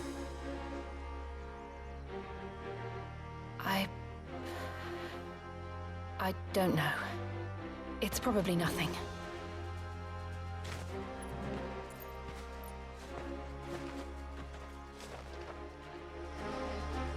Forgive me, but why build the Vare here? The spell was originally meant to be cast on Drake's Eye, and this was the only place with an unbroken line of sight.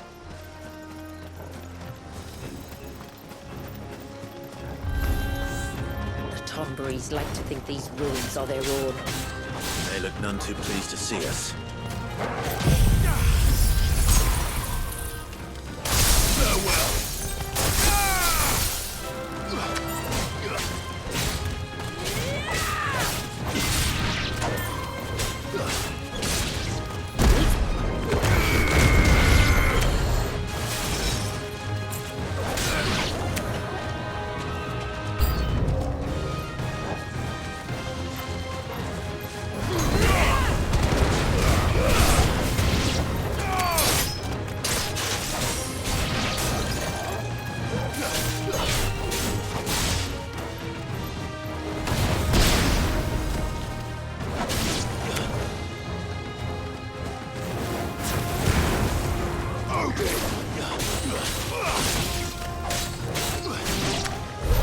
While our numbers dwindle, theirs seem only to increase, as if they were feeding off our suffering.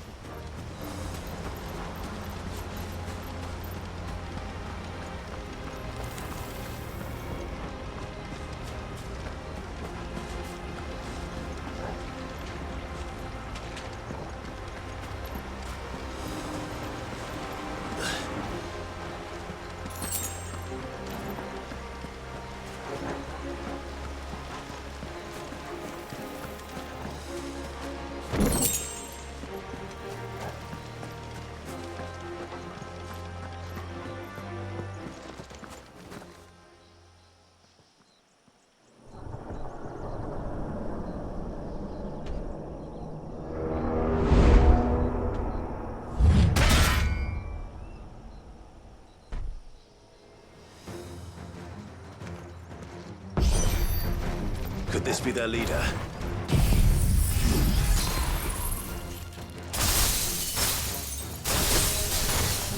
You're more than welcome to ask.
Could have been worse, I suppose.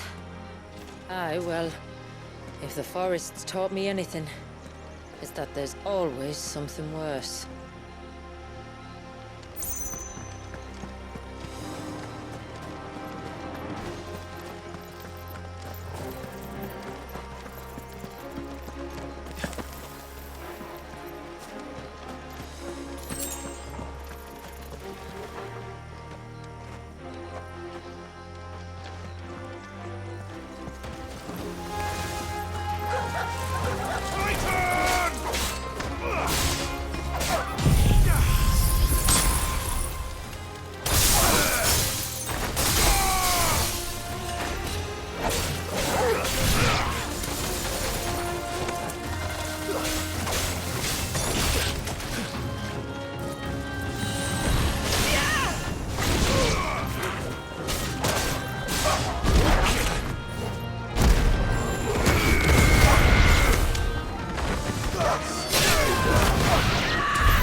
Mistakes.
Is that the nave? Just inside the dome, yes. But it's what's out here that worries me.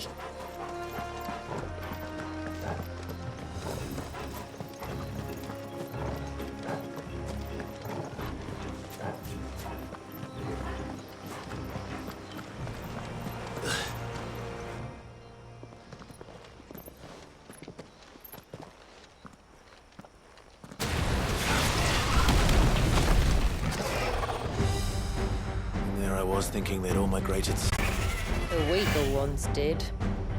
The weaker ones. Did you hear that, Sid?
the surge.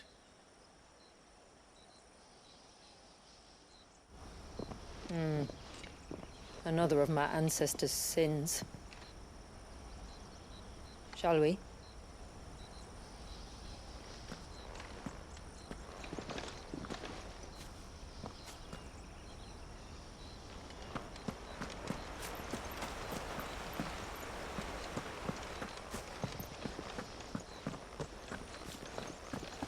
The blue veil shows the extent of the spell's reach. But I can feel its ether from here.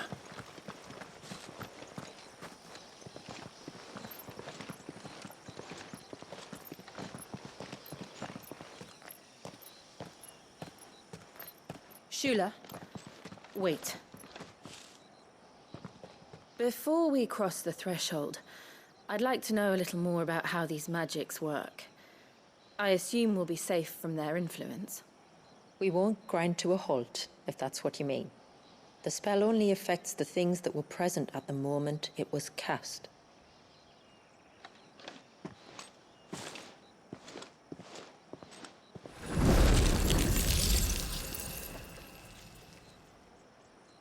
You see?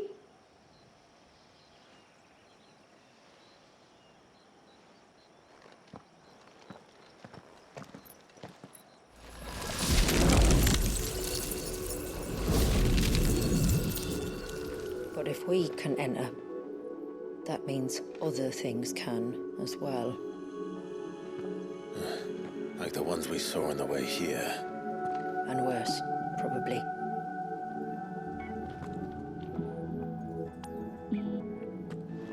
Is this Leviathan's doing? Well, it certainly wasn't ours. When he realized my ancestors were attempting to cast a spell from here, he made to destroy the temple. And almost did by the looks of it.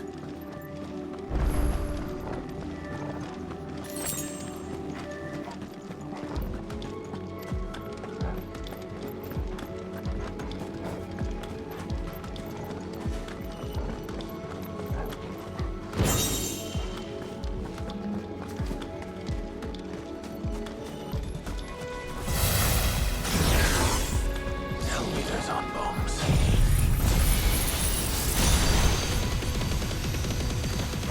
Good, but they are. Then why is it so cold in here?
place must have been like before the attack?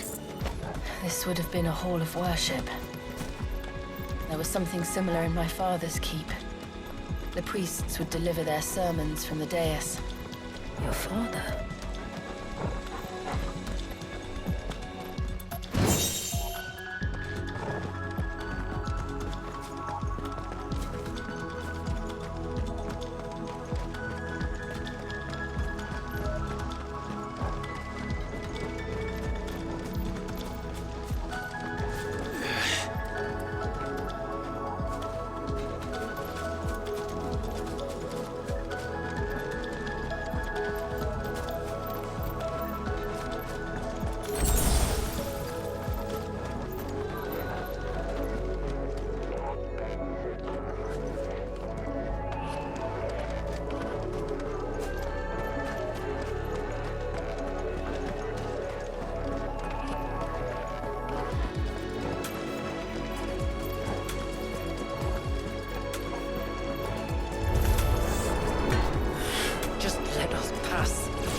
We'll get through this.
One last climb, then.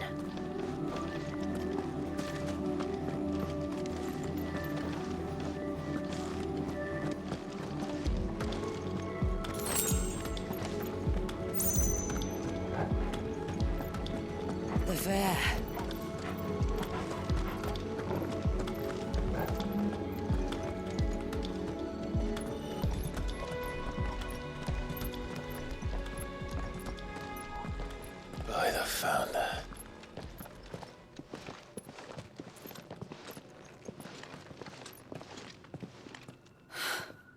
It's just as I thought. Jill, does this ether not feel somehow? Familiar, yes. I sensed it the moment we arrived, though I wasn't sure until now. You can feel it too, can't you, Clive? She's calling us. You don't mean the witch? I do. Though she was more than that. Much more. She was a dominant. A dominant who once commanded the icon that now resides in both me and Clive. Of course. I don't know why I didn't see it. Who else would have the power to freeze time? None other than Shiva herself. But for her ether to endure after all these years, it's almost as if...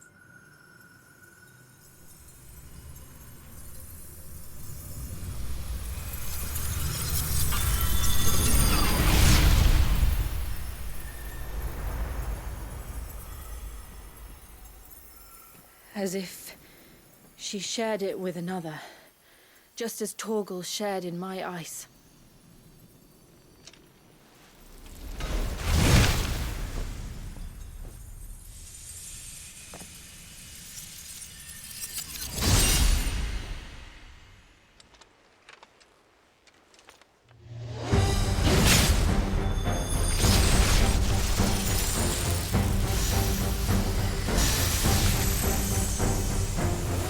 Shiva's companion. Though something tells me he's not as friendly as us. Our ancestors never warned us about this. If it wasn't left here for them, I doubt they even knew it existed. Too slow.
Why won't it yield?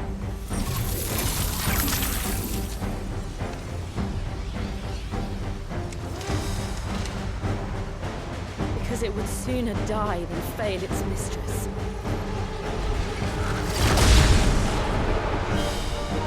Then it leaves us no choice.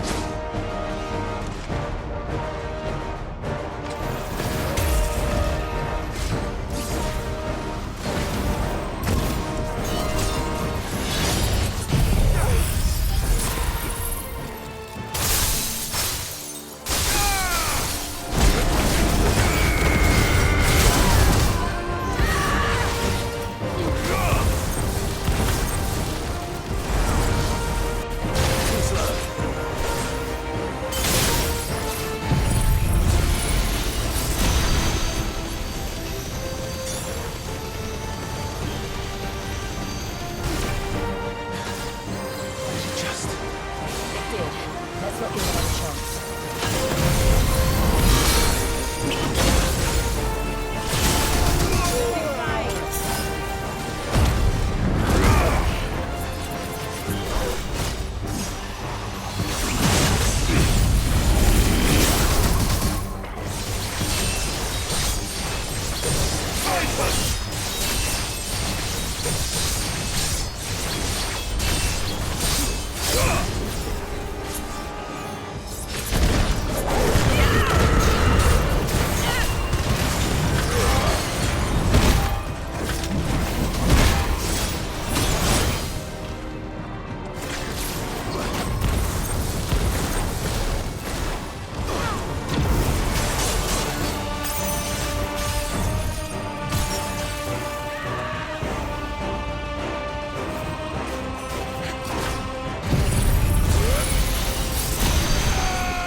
Now let's destroy it.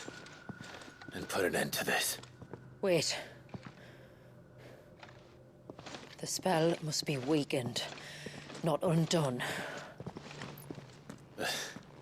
Isn't that what we came here for?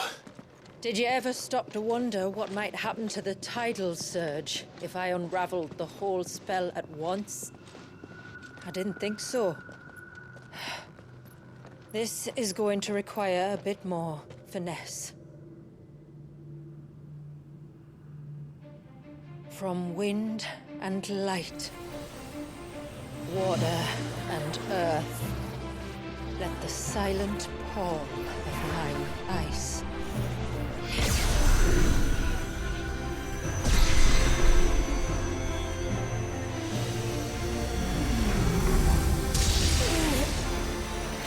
There's too much ether.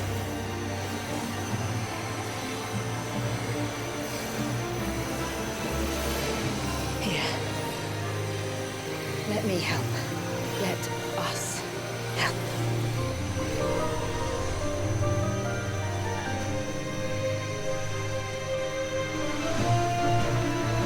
Almost.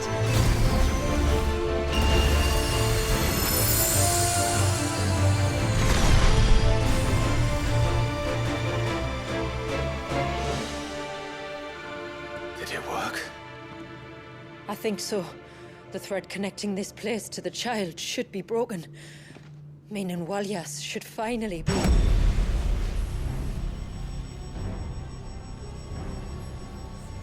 Free once more. Leviathan, our most profaned fragment, its divinity defiled by the hand of man, its spirit shackled by his hubris, till Mythos came, bringing release. Now, let the sins of man be redeemed by the hand of the servant of God.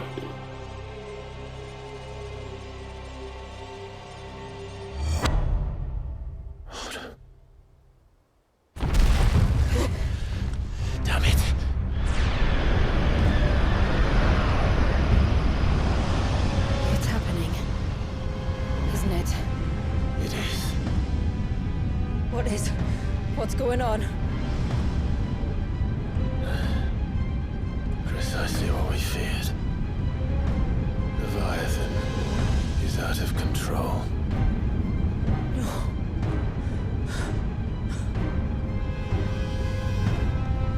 Don't despair. This isn't over yet. You should head back to the village and get everyone to higher ground. As for the rest,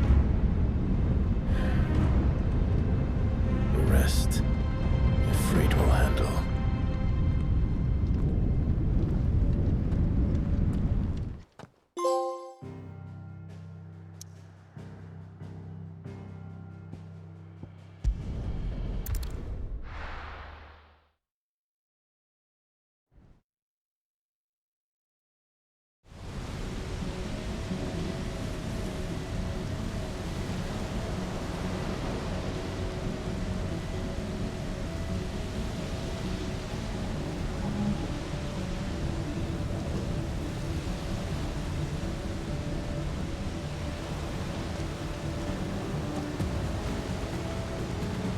After 80 years of imprisonment, I'd be angry too.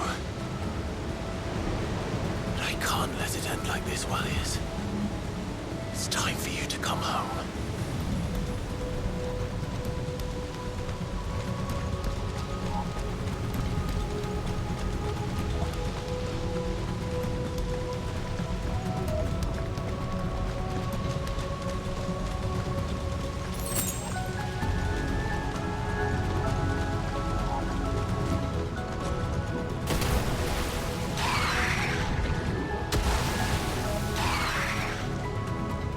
Playthings.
all right. I heard you the first time.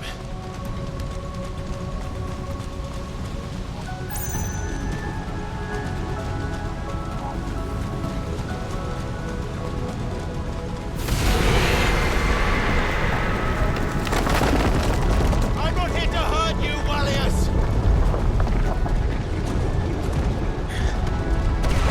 Fuck. That was too close.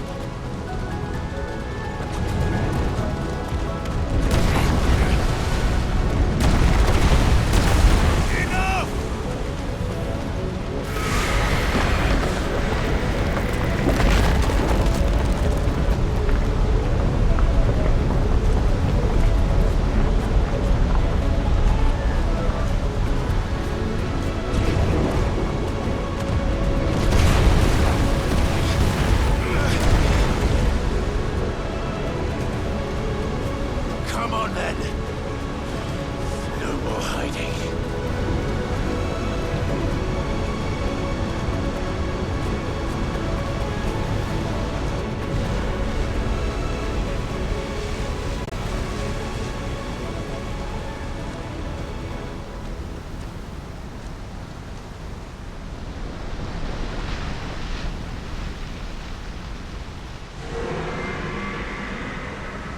Wallius!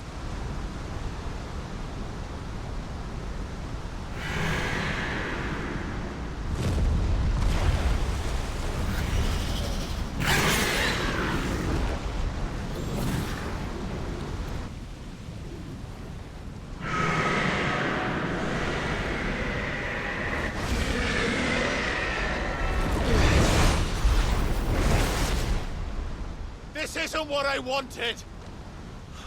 I only hope you can forgive me.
play!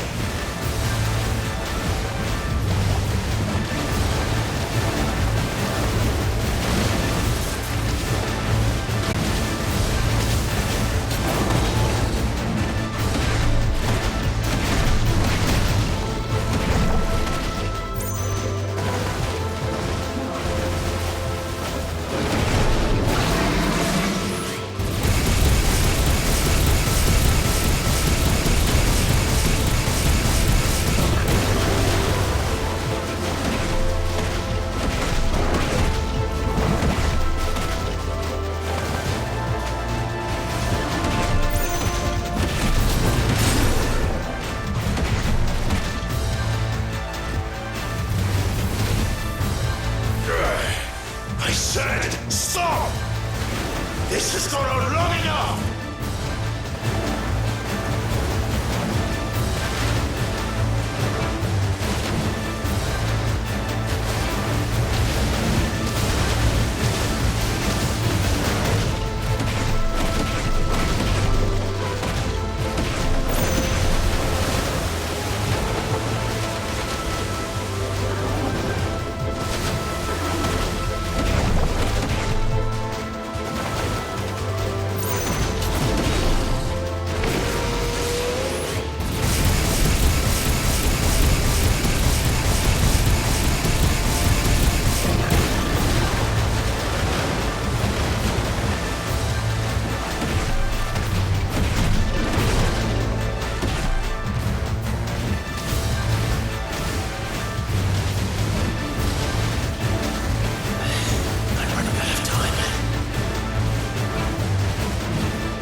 The village.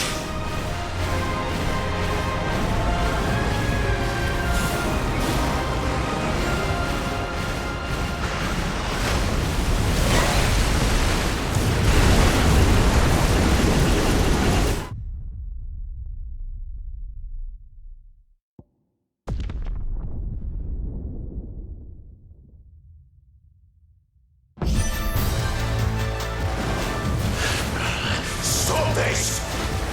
I'm not here to play!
Stop this! I'm not here to play!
was quite a tantrum.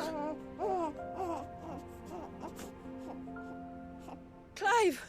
Where is he?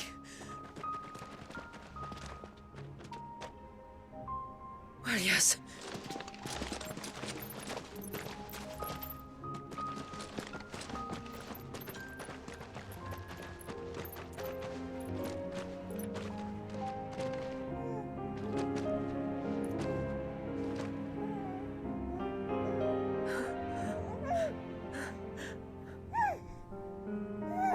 He's adorable.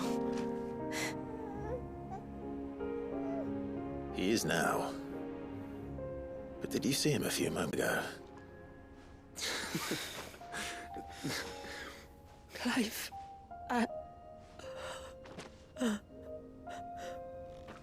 don't know how to thank you.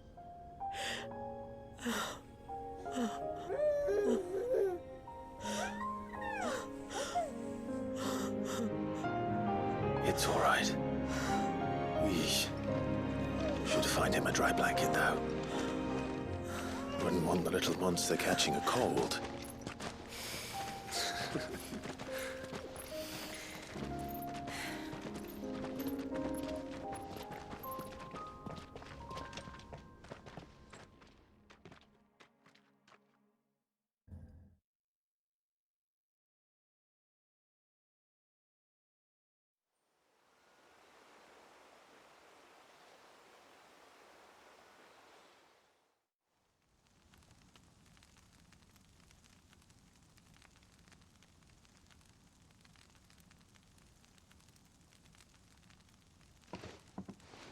There. He's finally asleep. The poor thing had a long day. That makes two of us. So, what happens now? Now? Now, we make things right. How? By providing Walyas what he was denied. A place to learn and grow. A family to love and protect him. So that one day, when the wounds in his heart and mind have finally healed, he might decide for himself how he'd like to live the rest of his life. But until then, I'll stay by his side, come what may. Then he's a lucky boy. And not only because he'll have the best warrior this side of the belt to teach him the battle axe. She'll do her best. Shula, the beast that threatened your home is tamed. The empire that threatened your people toppled. Might it not be time to cast off your ancestors' glamour and retake your place in the Twins? Perhaps. It's not as if we have the crystals to maintain the wall much longer. But are we truly safe? Is the world truly ready to accept us for who we are and what we believe? If I remember rightly, you and yours still choose to remain hidden, do you not? We do. Well, your people will always be welcome in Haven, regardless. As will yours in the hideaway. We're allies now. If there's anything you need from us, supplies, food, equipment, do not hesitate to ask. It's kind of you to offer. But we'll manage, just as we always have. Besides, I suspect you'll be needing everything at your disposal if you're going to save the world.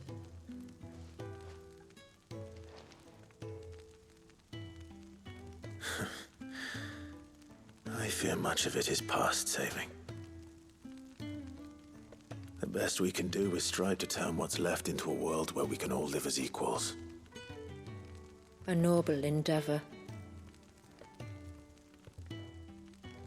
And there'll be a place in this world for us, will there? For Walyas. For everyone. I swear it. Then we shall be waiting. Until the tides bear you back to shore.